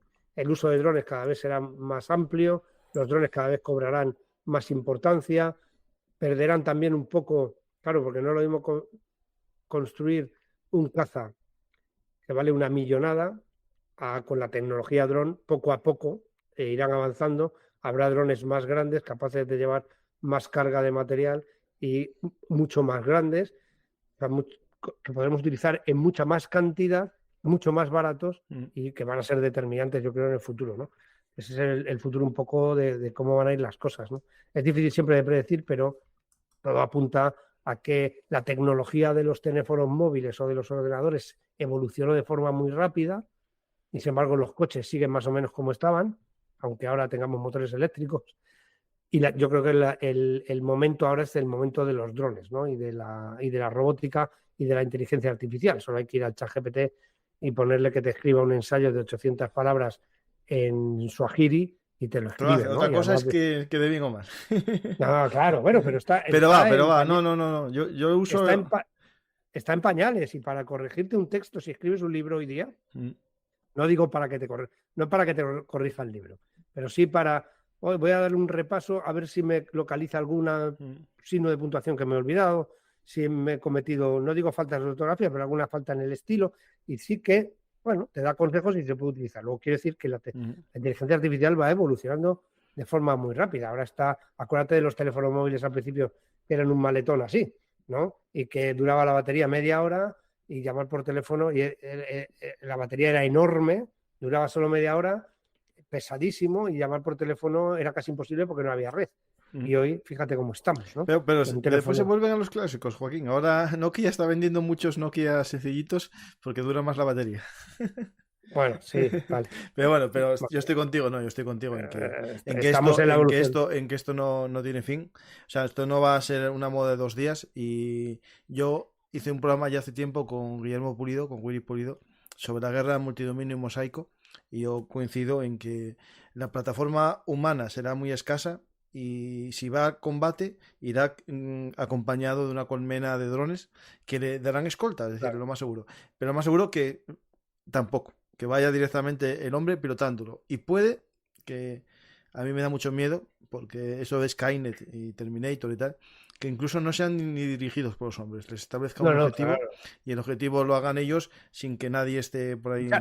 Ya pueden hacerlo. Sí, Es como tu coche ya puede ir solo, pero otra cosa es que se lo permitamos. eso justo. Pero efectivamente ya pueden hacerlo, ya hay tecnología para ello, ya hay tecnología para que un avión, todos los aviones hoy día pueden despegar, navegar y aterrizar por sí solos, ¿no? O sea que ya hay tecnología para todo ello, pero luego hay que ver efectivamente dónde se ponen los límites y eso es un debate que nada tiene que ver con los zapadores, ni mucho menos. Pero sí que es verdad que, por ejemplo, los zapadores, los robots en desactivación de explosivos, pues los zapadores tienen abarcan campos muy grandes. Por ejemplo, el tema del agua, todo el tema subacuático en aguas interiores, en ríos, en pantanos, en lagunas, etcétera. Son buceadores, zapadores anfibios. Eh, las capacidades que tienen también los ingenieros militares para construcción, incluso para campamentos, para posiciones, hablo de bases avanzadas, para bases retrasadas, todo eso lo hacen los ingenieros, que son también del arma de ingenieros, que son de la rama de especialidades, aunque un oficial o un suboficial puede ir destinado tanto a zapadores como a especialidades, tienen las mismas herramientas, pero de un nivel mucho más grande, mucho más superior, y por tanto pueden hacer caminos, extender vía de ferrocarril, en fin, cosas mucho más complicadas. Sin embargo, el zapador es el que va a estar ahí a pie de infante, junto con el infante, convive con él, va con los grupos tácticos de nivel más bajo, de nivel subgrupo, de nivel grupo táctico, y siempre hay una pequeña unidad de zapadores apoyando, lo que es un apoyo fundamental, siempre van a estar ahí y siempre van a convivir y a compartir las miserias del infante, ¿no? De andar mucho, andar deprisa, comer deprisa y dormir deprisa, como solía decir yo cuando era joven, ¿no? Que son las 3 características: trabajar deprisa, andar deprisa, comer deprisa y dormir deprisa, ¿no? Bueno, pues todo ese espíritu, lógicamente los zapadores tienen a gala, ellos tienen a gala que son guerreros, ¿no? Porque lo sienten como tal, porque están ahí en la brecha, porque están ahí delante y porque, bueno, es un arma de mucho trabajo, muy dura y por tanto, pues tienen todo su derecho a tener su orgullo particular y principal, ¿no? Sí, sí. Y bueno, y dicho todo esto, Dicho todo esto, antes de que acabes, una pregunta. Los zapadores, la función de desactivación, es decir, una vez, por ejemplo, eso iba a hablar, sí. ese es una, vale. Vale, perfecto. No iba a hablar porque yo, en el primer lugar donde se tuvo robots, fue precisamente la desactivación de explosivos, que lógicamente tenía unas características muy determinadas, ¿no? Y implicaba un riesgo muy grande, ¿no? Sobre todo cuando se empezó a trabajar sobre explosivos improvisados, artefactos Claro. explosivos improvisados, que ahora están muy de moda en todos los conflictos asimétricos y conflictos híbridos, e incluso en Ucrania. En Ucrania hay miles de artefactos improvisados, aunque lógicamente en un entorno convencional eso no tiene tanta importancia como puede tener en un entorno de guerra híbrida o de guerra asimétrica. Claro, morían tantos desactivadores que al final se vio la posibilidad de que necesitaban medios remotos, ¿no? Los primeros robots eran un bicho que tenían que tener un cable, ¿no?, desde la consola del desactivador, pero a veces ganar 30 metros es ganar la vida, ¿no? O sea que la distancia es la principal línea de defensa que tiene alguien que va a desactivar un artefacto que ha creado otra persona con todas las trampas posibles para que el que se acerca pues sea una víctima, ¿no? Entonces, ahí es donde donde se empieza a desarrollar la primera tecnología. Claro, la diferencia es que estos sí que tienen que ser medios empleados a distancia por el operador, porque el operador, el desactivador, es el que tiene que decidir cómo se desactiva eso, y que las posibilidades de que haya una detonación sean mínimas, ¿no? Es fácil mandar algo y que le pegue una patada y ya está, pero claro, si va a explosionar, para eso no lo desactivo. ¿no? Claro. Lo va a explosionar y ya está. Si hay que desactivarlo, entonces es necesario que sea un operador el que maneje el robot y que el robot tenga la máxima sensibilidad posible para poder ser como fueran los dedos de una persona. Aún así, no siempre se puede utilizar el robot, de hecho en muchas ocasiones no se puede utilizar y son al final los desactivadores, los EOD, los TEDx, ¿no? Que en España nos suena mucho más el término en español, el término de técnico Sí, sí. en desactivación de dispositivos, que el término en inglés, NOTAM, que es como se conoce como EOD, ¿no?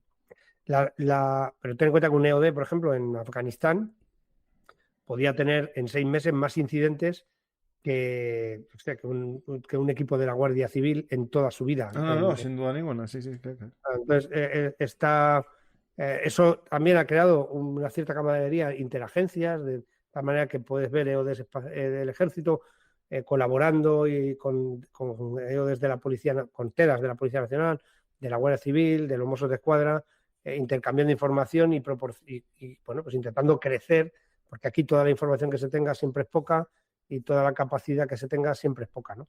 Y yo creo que se hace una labor en esto, hacen una labor muy importante, incluso a nivel europeo, ¿no? En Europa también se trata de aunar esfuerzos para que este campo se desarrolle cada vez mejor. Estoy viendo las típicas imágenes de estos robots, ¿no? De los que son también del ejército, son estas imágenes todas. Y muchos de ellos aparecen con una escopeta, que yo sé que los de la policía también lo tenían. ¿Esta escopeta es para desactivar o en la policía era para abrir a lo mejor el maletero donde podía estar el explosivo? No, claro, la escopeta sirve para muchas cosas. A ver, estos son técnicas y procedimientos muy específicos y no se pueden contar porque entonces no tienen... No, bueno, ya, Pero sí, bueno, sí, pero bueno, eso me suena. La escopeta es una escopeta. Luego a una escopeta le pueden meter cartuchos de todas con los tamaños de bola del perdigón que tú quieras. Y a partir de ahí, tu imaginación Eso, justo. puedes abrir una puerta, puedes disruptar un artefacto, ¿no? Puedes llenar un cartucho de arroz, de arena. Hay miles de opciones. Sí. Lo de agua, De agua. Eso sí, es que yo soy hijo del cuerpo de policía y pasé mucho tiempo en el cuartel y me acuerdo de los TEDx y después me acuerdo también claro, vosotros no sé si lo tenéis, que era una especie de contenedor para meter los explosivos dentro. Sí, una especie de embudo, una cosa así, sí, un camión que tenía para meter eso. A lo mejor no sé si ahora se hace todavía. Eso es la historia es historia de los ingenieros también, de los zapadores. Eran unos remolques enormes, Sí, que había unos cestones de Kevlar gigantescos, que el objetivo era meter ahí el artefacto y si explosionaba, pues al menos alrededor de donde estaba ese cestón no habría metralla hacia los lados, ¿no? Sí, hoy día yo creo que pocos cestones de esos quedan ya porque es algo muy inoperativo, muy grande. Iba en un remolque de varias ruedas, en fin, al menos militarmente no es muy rentable, pero sí que la policía lo ha estado usando hasta hace poco tiempo. Sí. Los medios de la policía y del ejército difieren en parte porque son misiones distintas. La policía tiene todo el tiempo del mundo, dentro de lo que cabe, y un militar que desactive explosivos a veces tiene 10 minutos, ¿no? Porque la situación tiene que bregar también con una situación de combate, ¿no? Al mismo tiempo. Entonces es más complicado. No es que sea más complicado, es diferente, ¿no? La policía hace una labor pues extraordinaria, además de seguridad dentro de las fronteras españolas. La Guardia Civil exactamente igual, los Mossos de Escuadra, los Chainas, todos los que tienen equipos de esas características y los militares que tienen equipos de desactivación trabajan sobre todo fuera de nuestras fronteras con la salvedad de la Armada, de los EOD de la Armada, que estos sí que trabajan en puertos y en las zonas subacuáticas, y las minas, que también hay minas marinas. Las minas marinas normalmente están ancladas al suelo y bueno, pues están a una distancia de la superficie pequeña para que un barco pueda chocar contra ellas y explosionar. Suelen ser bolas de explosivos con varios pequeños tentáculos que son las espoletas. Pueden ser por influencia magnética o pueden ser por contacto, y estas minas o proyectiles que están todavía dentro del mar pues son desactivadas por los equipos de desactivación de la Armada que trabajan en las costas, bueno, pues, y que siguen trabajando y siguen teniendo muchas cosas, ¿no? Hay países, por ejemplo, como Países Bajos, que los servicios de desactivación La policía no tiene ese vídeo de desactivación, lo tiene todo unificado el ejército, pero porque son países con fuerzas armadas muy pequeñas, también con fuerzas policiales muy pequeñas y tienden a concentrar, no es normal. Sí, sí, eso es lógico. Es una economía, ¿no? También de escala. Claro. Pues, Joaquín, yo creo que más o menos contamos lo que queríamos contar un poco así genérico, ¿no? De lo que es el mundo de los zapadores. Todo esto lo podéis ver en la guerra, por desgracia, actual. Es una guerra en la que se ve este escenario, yo creo que a una escala que a lo mejor no se había pensado que iba a pasar en mucho tiempo. Es decir, esos campos minados con fuego cruzado de artillería que impide el avance de los zapadores. Y en muchos programas ya hablamos de ello. Y aquí lo que era un poco era esta visión genérica, y yo creo que el programa cumple sus expectativas totalmente. Y ahora hay unas preguntas, Joaquín, que estás acostumbrado tú en tu canal de YouTube de Joaquín Rivera Chamorro también a tener preguntas, sobre todo de la parte de historia, y que recomiendo mucho. Es un gran canal que a mí me encanta escucharlo. Y si no lo conocéis, buscáis en YouTube Joaquín Rivera Chamorro. Y ahora también estás en formato podcast en iVoox, como yo. Sí, bueno, Estamos los dos ahí. nos hemos pasado, ha sido por demanda popular, porque a mí me supone un trabajo extra, pero sí, nos hemos pasado a iVoox también, sí. Sí. A que lo que hacemos aquí pues también se pueda escuchar, porque es cierto, yo soy el primero que lo utilizo cuando estoy en el gimnasio, voy a correr y muchas veces escucho Belu Martis o escucho Memorias de un tambor, sí, también lo utilizo, sí. Pues si sois de escuchar en iVoox, estamos los dos ahí, Joaquín y Belu Martis. Pues vamos a ver las preguntas del público y comenzamos. Ha estado invitado en el cuartel. Eso no. ¿Qué hay del conocimiento de los laberintos en un zapador? ¿Qué hay del conocimiento de los laberintos en un zapador? No entiendo. No entiendo esta pregunta. Ramón, si puedes explicar la pregunta mejor, es que no entiendo yo eso. Pregunta para don Joaquín.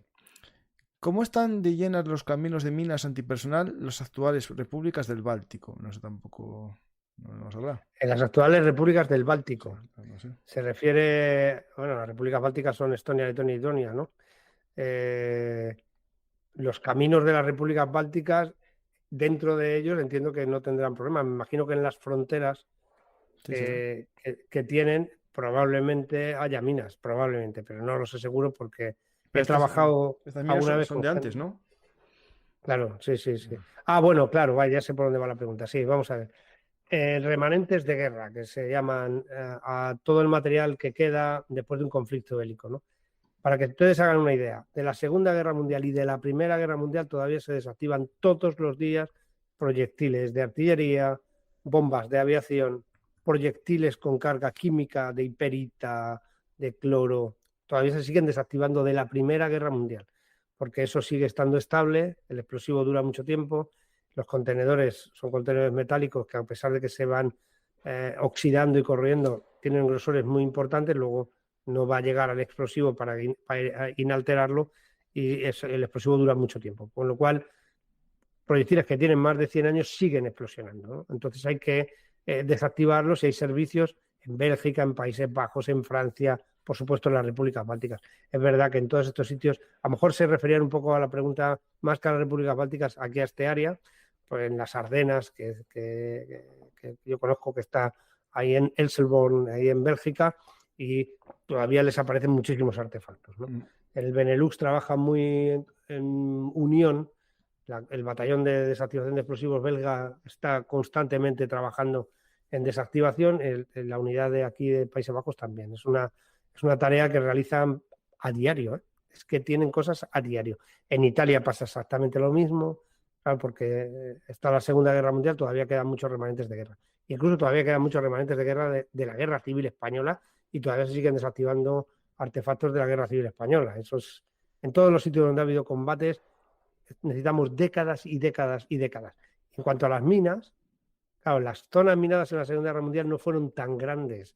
Las minas se utilizaban sobre todo en el desierto, en Libia y en la zona del Alemán y todas estas zonas. Claro, porque había zonas que podían avanzar por cualquier lado, no solo por carreteras. Claro, porque no había zonas para obstruir, ¿no? Aquí las minas se colocaron de otra manera, no hubo campos de minas masivos, después se hizo una limpieza, fue lo primero que se limpió después del conflicto y la situación es totalmente diferente. Pero sí que es cierto que en la zona de los países bálticos, probablemente en las fronteras, aún continúe habiendo minas, y en las zonas donde hubo combates, donde hay una posición defensiva. Y una posición defensiva casi inalterada, que no ha sido tocada. O sea, que no han ido a construir después, etcétera. Hay muchas posibilidades de que haya minas, porque toda posición defensiva va a tener una protección. Preguntan sobre las minas mariposas que se lanzan desde aviones y si están prohibidas. Vale, las minas mariposa, creo que dejé una foto ahí, Sí, son había una una, sí. especie de cacharritos verdes. Bueno, el nombre mariposa realmente obedece a su forma, pero no tienen esa forma a propósito. Las minas, en realidad, tienen esa forma para que se puedan estabilizar más o menos en el aire y caigan de una manera estable, ¿no? Básicamente es para eso. Entonces tiene una parte plana, que es un plástico completamente plano, y la otra parte es una especie de ampolla, que al presionar la ampolla tiene un líquido dentro, un líquido explosivo, por supuesto, y eso es lo que te hace detonar. Lo malo y lo tirano de estas minas, que en realidad son submuniciones, porque son arrojadas en proyectiles más grandes, todas unas submuniciones, lo que sale de una munición más grande, ¿no? Aunque se llame bombas de racimo y tal, por su forma y estructura, en realidad el nombre bomba de racimo es un nombre vulgar, ¿no? Vulgar, quiero decir. Es el nombre que se le ha dado en los medios de comunicación. Que no todas las bombas de racimo estallan, sino que pueden ser de minas también. Vale. Claro, la mayoría, de hecho, Sí. son minas, ¿no? O son negadoras de área. Negadoras de área es que explosionan por ejemplo, entre 1 minuto y 48 horas.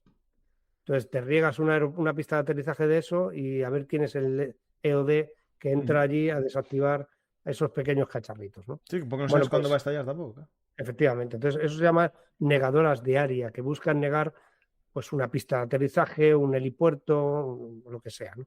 Bueno, pues aquí, como estábamos comentando, estas mariposas, al tener esa forma, es cierto que los niños tienen tendencia a cogerlas y, claro, al presionarlas con la mano, porque Claro. lógicamente juegan con ellas, por eso luego se ha adulterado un poco, es que tiran juguetes, no se tiran juguetes, no son juguetes, lógicamente, y nadie tiene como objetivo que un niño se ampute una mano tocando eso, pero como tienen esa forma, pues efectivamente llaman más la atención. Sí. Hay varios ejemplos de tal aquí. Son minas rusas. Sí, sí.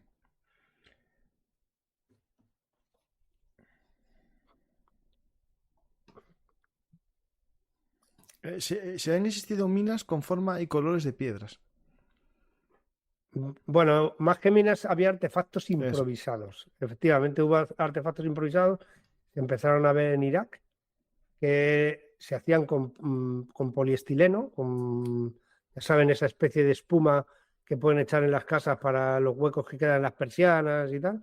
Pues se hacían con eso, luego se pintaban y parecían una piedra. Y dentro estaba el artefacto improvisado. Sí que ha habido con esa forma. Voy a poner fotos que... Minas no, artefactos Sí, sí. improvisados. Voy a poner un par de fotos de ellas para que lo vean. Y algunas con explosivos de todo tipo. Claro, sí, el agresivo, el que es al gusto del que prepara el artefacto. Si Claro. tienes un obús de artillería, pues le metes una pedazo de piedrona. Que eso también es misión del zapador, ¿no? Todo lo que es... Claro, por ejemplo, un IED, claro, la detención es más fácil, digamos, porque sí que afecta, digamos, el metal, ¿no? Hay más, normalmente metal, ¿no? En muchos IEDs de los que se usaron en Irak, ¿no? Sí, normalmente se podían localizar con detectores de metales. Y ahí, en el tema de los vehículos, no sé si en las fotos que tú pusiste, espera, que voy a mirar una cosa. Claro. Porque había fotografías de carros de zapadores que se utilizan en combate convencional y luego hay fotografías de vehículos de limpieza de rutas, ¿no? Eso, justo. De las secciones de limpieza de rutas. Una sección de limpieza de rutas lleva vehículos de varias tecnologías diferentes que se combinan para poder avanzar y limpiar una ruta que tenga muchos artefactos improvisados. Hay uno que es de una tecnología un poco distinta. Están los que son, bueno, el rodillo con cadenas, ¿no? Que se va machacando. Después están los que son de ruedas, ¿no? Que van como estallando las minas por adelantado, ¿no? Y después hay uno que es como una especie de tabla, de plancha. La plancha es un detector Sí. Es un detector de georradar, porque los detectores de metales de ahora, los zapadores también tienen un detector con una tecnología 3G, una tecnología de georradar, que ya no solamente, que es la misma que se utiliza, por ejemplo, para buscar huesos Ujú. de fosas comunes, etcétera, etcétera, ¿no? Esa misma tecnología. Bien, esa tecnología busca el dar una forma determinada, ¿no? Y identificar un cambio de densidad dentro del terreno. Por ejemplo, si todo el terreno es de arena, pues si hay una cosa de plástico redonda, va a dar un cambio de densidad y entonces va a marcar el detector. Bien, pues la plancha esa es un detector gigante. Entonces lo que hace ese cacharro es que va detectando, va muy despacio, Claro, porque tiene que normalmente, frenar. Claro. normalmente lleva el rodillo delante y cuando llega el rodillo es por protección. El vehículo del rodillo es por protección. Cuando llegan a un punto donde creen, eso se llaman puntos vulnerables, aquí creemos que puede haber un artefacto, entonces se quita el rodillo, pasa va muy despacio intentando detectar y si detecta algo, ya se trabaja sobre lo que ha detectado y si no, el rodillo vuelve a ponerse delante y vuelven a ir un poquito más deprisa hasta el siguiente punto vulnerable, ¿no? Mm. Digamos. Digamos, este vehículo detecta y tiene que frenar en seco, porque si no se lo cepilla, claro. No tiene, digamos, un rodillo detrás de este sistema, ¿no? Claro, lo que lleva Mm. para proteger, si os dais cuenta, es que las ruedas están muy lejos del operador, ¿no? Sí, sí, sí. El operador, la cámara está muy protegida y tiene las ruedas muy lejos porque él normalmente pisa el artefacto con las ruedas, claro. Entonces, al menos que la detonación sea lo más lejos posible de donde está el conductor. Mm.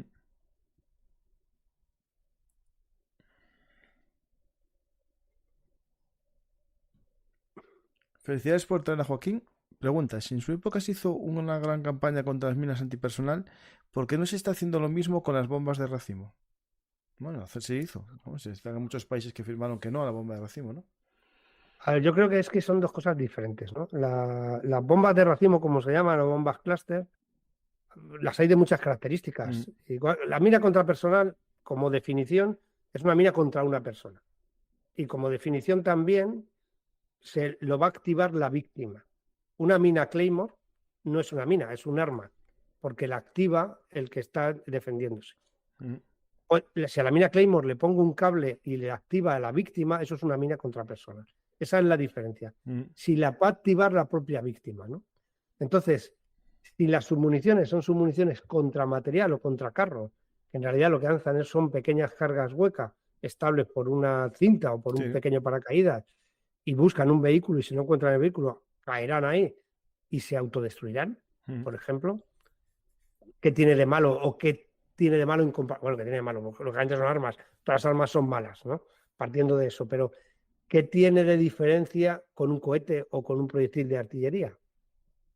¿No? Por poner un Claro, ejemplo. a ver, Ahora, las minas de estas, te interrumpo, pero es importante el dato. Yo creo que se sí, prohibieron en gran parte por la tasa de error que se decía que tenían de un 30%, claro, que tienen nos tasas de fallaban en su error. momento Claro, y al final se convertían en claro. una mina. Claro, sí, efectivamente. Yo además, por ahí hay una cosa de televisión donde aparece uno que yo conozco hablando de estas cosas, limpiando precisamente Mm. zonas de sus municiones. Efectivamente quedan muchos remanentes y de esas pequeñas cargas huecas y son muy peligrosas porque al ser muy pequeñas son fáciles de pisar, las empoletas son minúsculas y son fáciles de explosionar. Son sobre todo crueles porque algunas de ellas lanzaban municiones incendiarias y se utilizaron pues, por ejemplo, el polvo blanco, que es una barbaridad, porque el polvo blanco, perdón, el polvo lo digo yo, madre mía, cómo estoy ya de estas horas de la noche. El fósforo, perdón, El perdón fósforo por... blanco. Sí. Es que estaba pensando en la P de fósforo, Mm. en la P Sí, sí, sí, sí. de la tabla periódica he dicho fósforo. Pues nada, esto menos mal que no saldremos en los zascas esos de la televisión, que ya no son. Va a haber que hacer un programa de De zascas, zascas bueno, pues tendría yo de los muchos más. canales de historia. ¿Sí? Bueno, pero digo, el fósforo con F de F, pues el fósforo blanco, como digo, es incendiario y se empieza a arder con el aire respirable. Luego, si cae en cualquier superficie, en el momento que se abre un contenedor donde hay fósforo, el fósforo empieza a arder. El problema del fósforo es como se adhiera a la piel, Mm. no va a parar de arder. No. Y claro, es algo muy, muy cruel, ¿no? Entonces se prohibió el fósforo blanco. Aún así, está por todas partes. Por todas partes hay incluso municiones de mortero, de fósforo blanco, porque era una forma barata de hacer municiones incendiarias, ¿no? Claro, Este, el tema que tenemos entonces, es que a veces los países a ver, hay que dejar bien claro que todos los acuerdos internacionales de Naciones Unidas son, digamos, acuerdos que solo obligan a los países que los ratifican. Es decir, en derecho internacional hay que tener claro que no todo es obligatorio, sino que en la de las Naciones Unidas se firma, se aprueba. Yo puedo votar que sí y llego a mi país y no lo ratifico. Y no pasa efectivamente. nada, y no me obliga, porque las normas Claro. internacionales son de ese tipo, son de ratificación. Por lo tanto, hay muchos Bueno, países porque que no ratifican, es decir, ya está. el sistema internacional es un sistema anárquico Mm. donde los escrúpulos no existen. Es una premisa del sistema internacional, donde no se pierden guerras, se pierden intereses y al final, lógicamente, porque se pacta con cualquiera mientras que me pueda reportar un beneficio, pero es que es el mundo en el que vivimos, o sea, funciona así, Sí, sí. así de mal, ¿no? O así de bien, es que Que es el depende, es mundo lo que que vivimos. hay. Sí. Efectivamente, y es lo que hay, no hay que darle más vueltas, ¿no? Mm. Bueno, preguntan por aquí.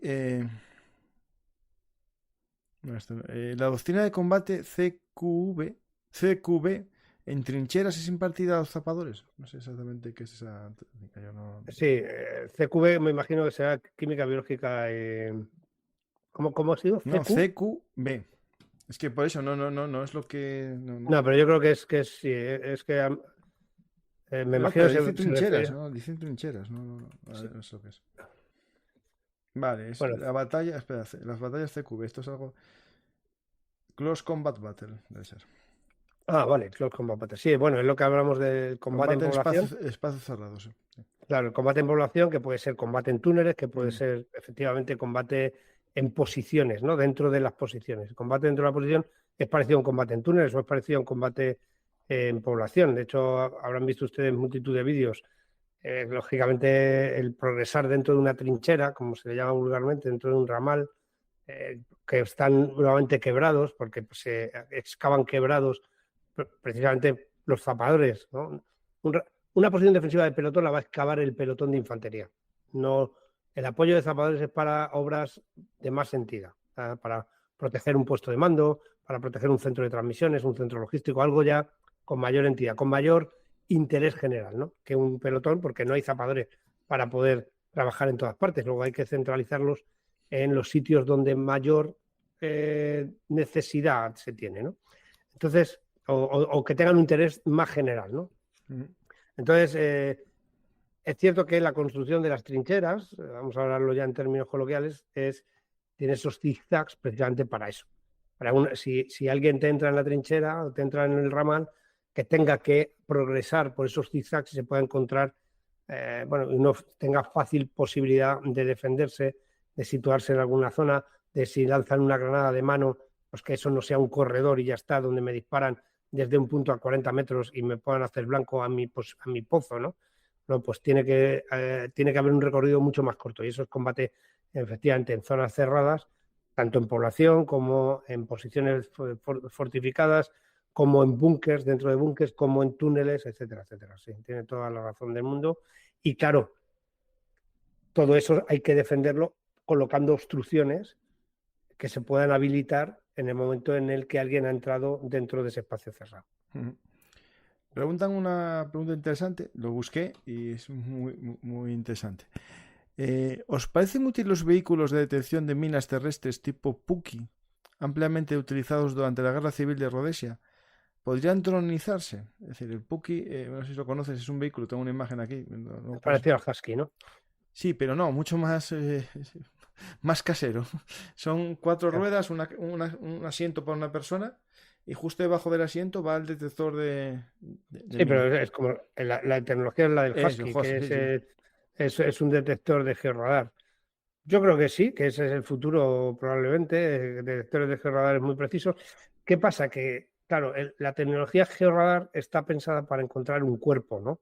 O para encontrar algo, una bomba de aviación que está a 2 metros de profundidad, enorme, ¿no?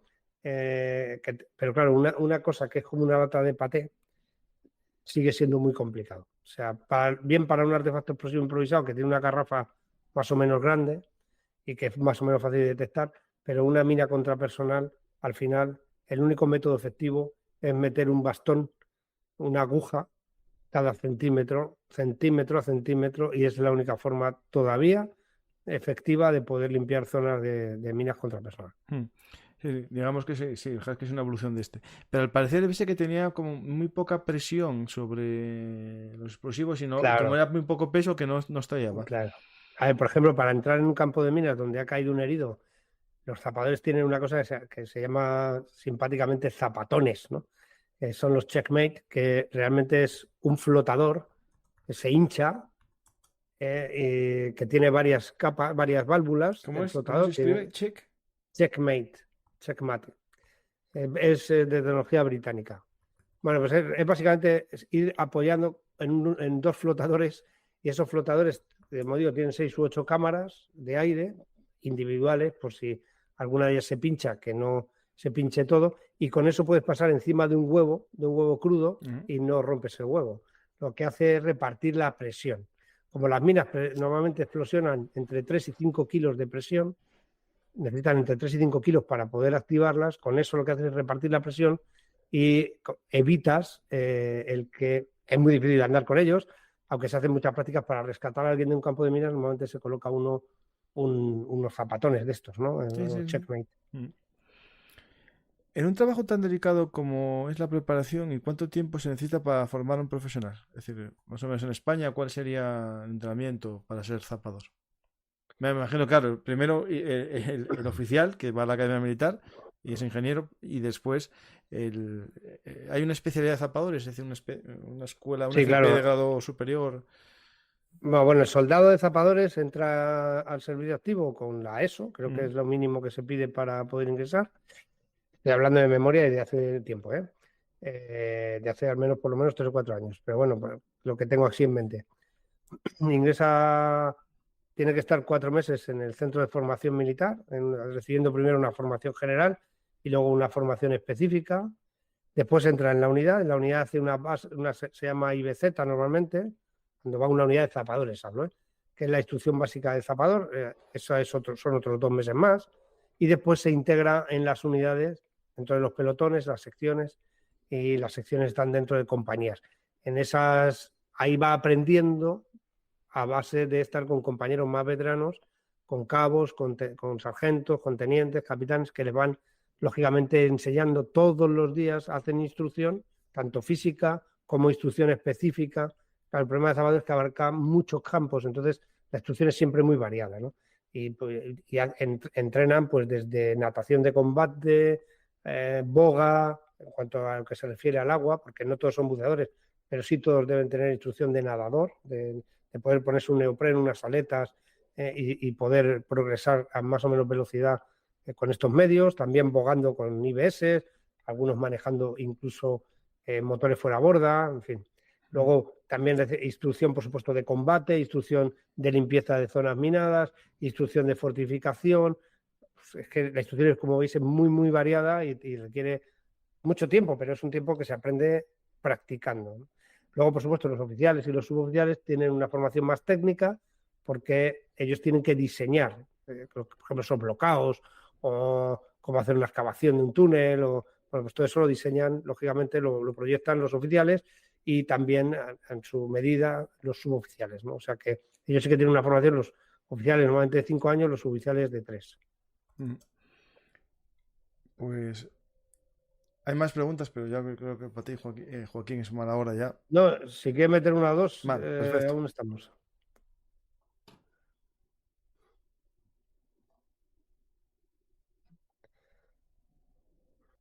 ¿Qué os parece este invento ucraniano? Pero no. Alfonso, es que no veo la pregunta.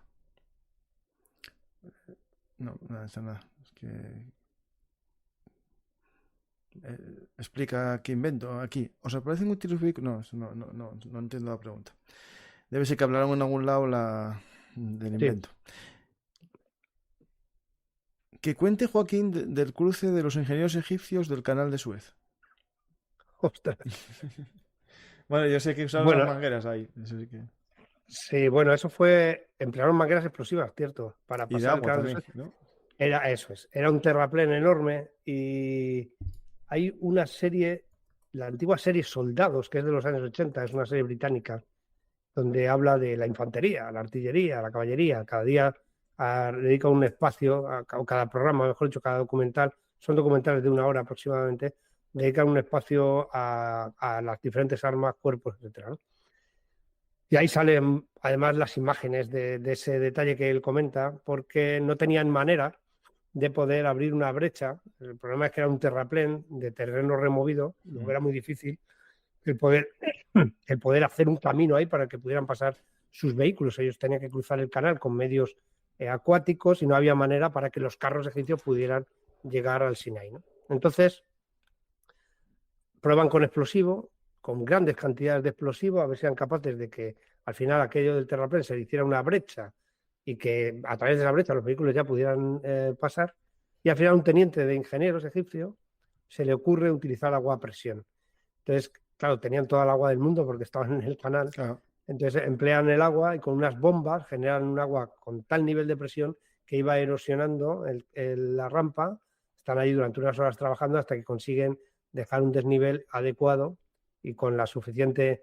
el terreno puede ser más o menos compactado por la maquinaria de ellos y así pudieron pasar los carros. Efectivamente fue un teniente egipcio el que consiguió abrir esa brecha en el canal de Suez. ¿Sí? Y quién sabe si llegó a esta conclusión haciendo un castillo de arena con su hijo en la playa. Y Bueno, pero es que un problema que tienen los ingenieros es que les toca hacer eso muchas veces y tienen un planeamiento muy de cruzar los dedos y que a ver qué sí, sale. sí, lo que salga, un apaño. Sí, sí, de toda la vida. Sí, sí. Efectivamente, es utilizar el ingenio. Sí, sí. Yo, de hecho, siempre cuento eso, que el ingeniero es el que tiene ingenio, no el que sabe muchas cosas. Sí, El problema es que sí, ahora sí, se sí. convirtió todo en que sabe muchas fórmulas, pero realmente en la antigüedad era un tío ñapas que tenía mucho Claro, ingenio, nada más. efectivamente, era el MacGyver Sí, sí, del... claro.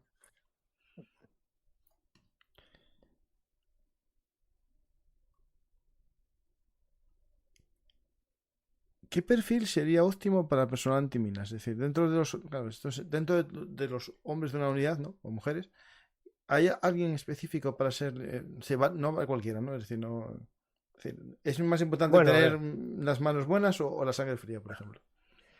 para el tema de desminado humanitario, cualquier zapador está instruido para hacerlo. Y yo creo que cualquiera es capaz, con buena instrucción, Ujú. porque es un método sistemático, muy repetitivo y que requiere destreza, pero se puede adiestrar y se puede entrenar. Para desactivar explosivos, y esto es mi punto de vista, bueno, las pruebas son muy demandantes, psicológicas, psicotécnicas también. Los test psicotécnicos, creo recordar que son 4 días de test, o sea, es no solamente test de escritura, sino de habilidad, destreza con los dedos, con las manos. Si eres muy torpe y se te caen las cosas, pues lógicamente eres muy válido para muchas Ah, cosas, sí, sí. pero no para esto, ¿no? O si te tiembla la mano muchísimo, o sobre todo cómo te comportas con situaciones de estrés, ante situaciones de estrés, ¿no? Si eres capaz de mantener la calma o si... Porque el objetivo es que si que ya tienes un problema, no generes un segundo, ¿no? Un segundo problema que seas tú mismo. O sea, que al menos hay que intentar ser capaz de mantener la calma.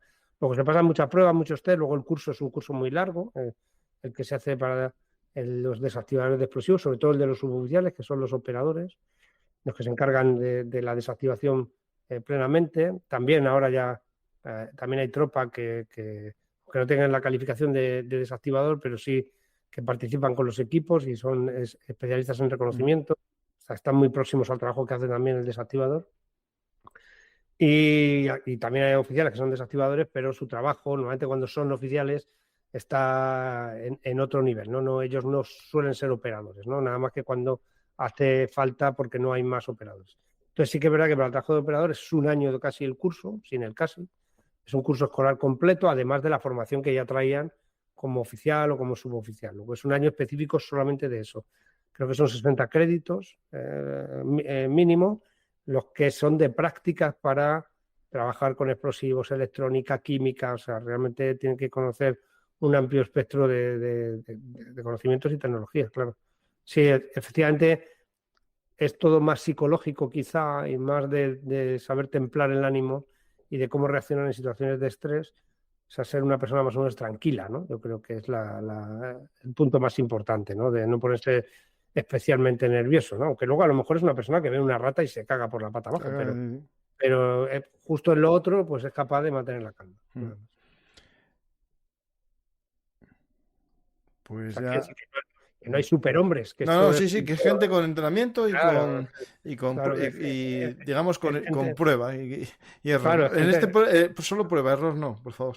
claro, es gente normal que tiene Sí, que tener una buena forma física, pues porque a veces te tiene que poner un traje que pesa 40 kilos y bueno, tiene que mantener una buena forma física y buena forma mm, mental, intelectual, irse, por supuesto, ir renovando sus conocimientos constantemente a medida, porque esto evoluciona con mucha rapidez, la electrónica evoluciona muy rápido, pues hay que estar al día y estar constantemente entrenando, pero es que no hay superhéroes. Yo creo que los superhéroes no existen ni en las películas, ¿no? O solo existen en las películas, mejor sí. dicho.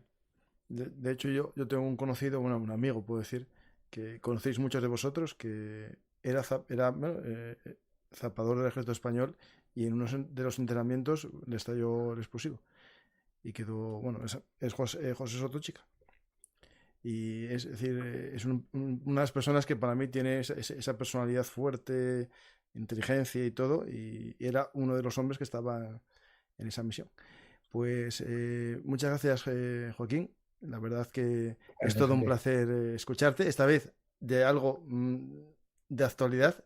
La otra vez que estuvimos hablando Pens- juntos fue de... Pensé que fracasábamos, macho, porque ha habido un momento cuando ya me he salido 2 veces, digo, esto es imposible. Y afortunadamente he cambiado de navegador y ha salido todo bien, ¿no? Al final. Sí, sí, Así no, que no, no, bien, bien, sí, bien, sí, perfecto. nos podemos dar con un canto en los dientes. Yo soy el youtuber que uso el método más complejo siempre y eso genera a lo mejor más errores. Pues Sí, sí, lo hace más sí, complicado, sí, sí. sí. Pero bueno, bien, está bien. Sí, sí. Pues No, yo he Joaquín, estado muy a gusto, no he visto nada ni he leído nada, así que nada, luego le echaré un vistazo, ya me claro, es que obligas a en verlo. StreamYard es verdad que salen en un lateral las cosas, pero yo Todo, uso el claro, OBS que permite más fondos de pantalla, más tonterías. Y bueno, es verdad que para mí sería más sencillo el StreamYard. Pues ya lo verás y ahora verás a la gente también la interacción, que está gustando mucho el programa. Y el que quiera también seguir escuchando a Joaquín en el canal de... Es que es muy fácil. Yo a veces me estoy planteando qué nombre más difícil puse yo a mi proyecto. Belum Artis Historia Militar o Actualidad. Pero Joaquín lo puso muy fácil. Joaquín Rivera Chamorro. Ya está. Ahí Sí, lo sí, tenéis. porque empecé casi como una broma y al final me lié y ahí estamos, sí, pero sí es verdad que al final tu nombre lo facilita todo, es cierto, sí, Sí, sí. sí. Pues me dice Jordi Yasser que está muy bien poner fotos, porque la gente al final va a ver al youtuber, ¿no? Pues yo es que todavía no estoy yo en esa fase, pero bueno, quién sabe si al final acabaré poniendo fotos mías. Pues muchas gracias, Joaquín, y espero que vuelvas algún día a hablar de historia, que tengo yo unas ganas un día de hacer un programa contigo sobre el camino a la Guerra Civil Española, el resumen de todos los programas que tienes tú en tu Sí, canal, cuando que quieras, tienes sí, ahí sí. mucha información, hacer algo un poquitín resumido de ese camino, porque ya hicimos unos programas que no sé si viste con Fernando Calvo Regueral, que hicimos unos sobre generales de la Guerra Civil, armas de la Guerra Civil, campañas de la Guerra Civil, que a mí me gustaron mucho y al público le están gustando. Y el que hicimos juntos tú y yo de Asturias, ¿no? Del 34. Asturias, sí, sí, cuando quieras, yo ya sabes que estoy abierto aquí somos 4 y y el trabajo es divulgar, ¿no? Sí. Estamos aquí para eso, para divulgar, así que yo encantado. No tengo, siempre que me llames sabes que vengo. Pues ahí Claro un que día sí. estuve en tu casa también hablando de Roma. Sí, de Roma, efectivamente, que hay que repetir, hay que Sí, sí, sí, sí. repetir. Y ahí se me fue a mí la conexión, acuérdate. En mitad del Sí, programa. sí, claro, bueno, ahí te la he devuelto, claro. Claro, claro.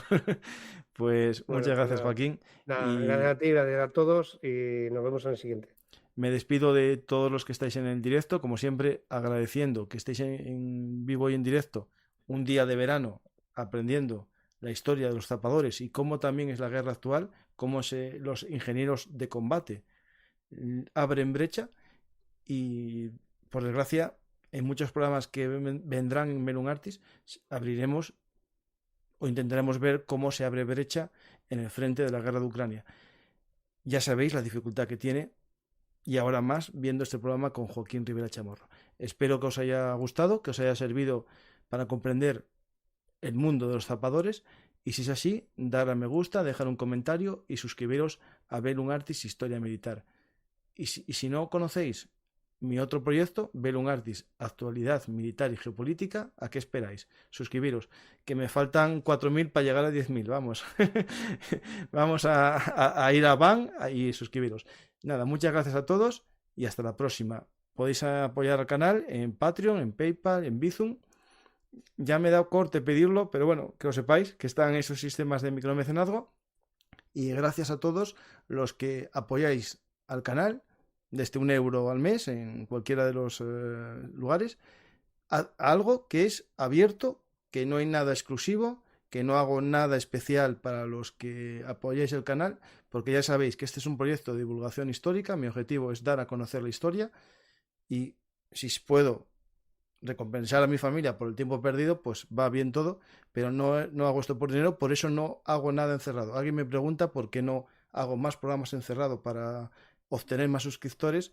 Pues la pregunta y la respuesta, lo digo yo claramente, la respuesta es porque mi objetivo es divulgar la historia y por eso lo hago abierto a todo el mundo.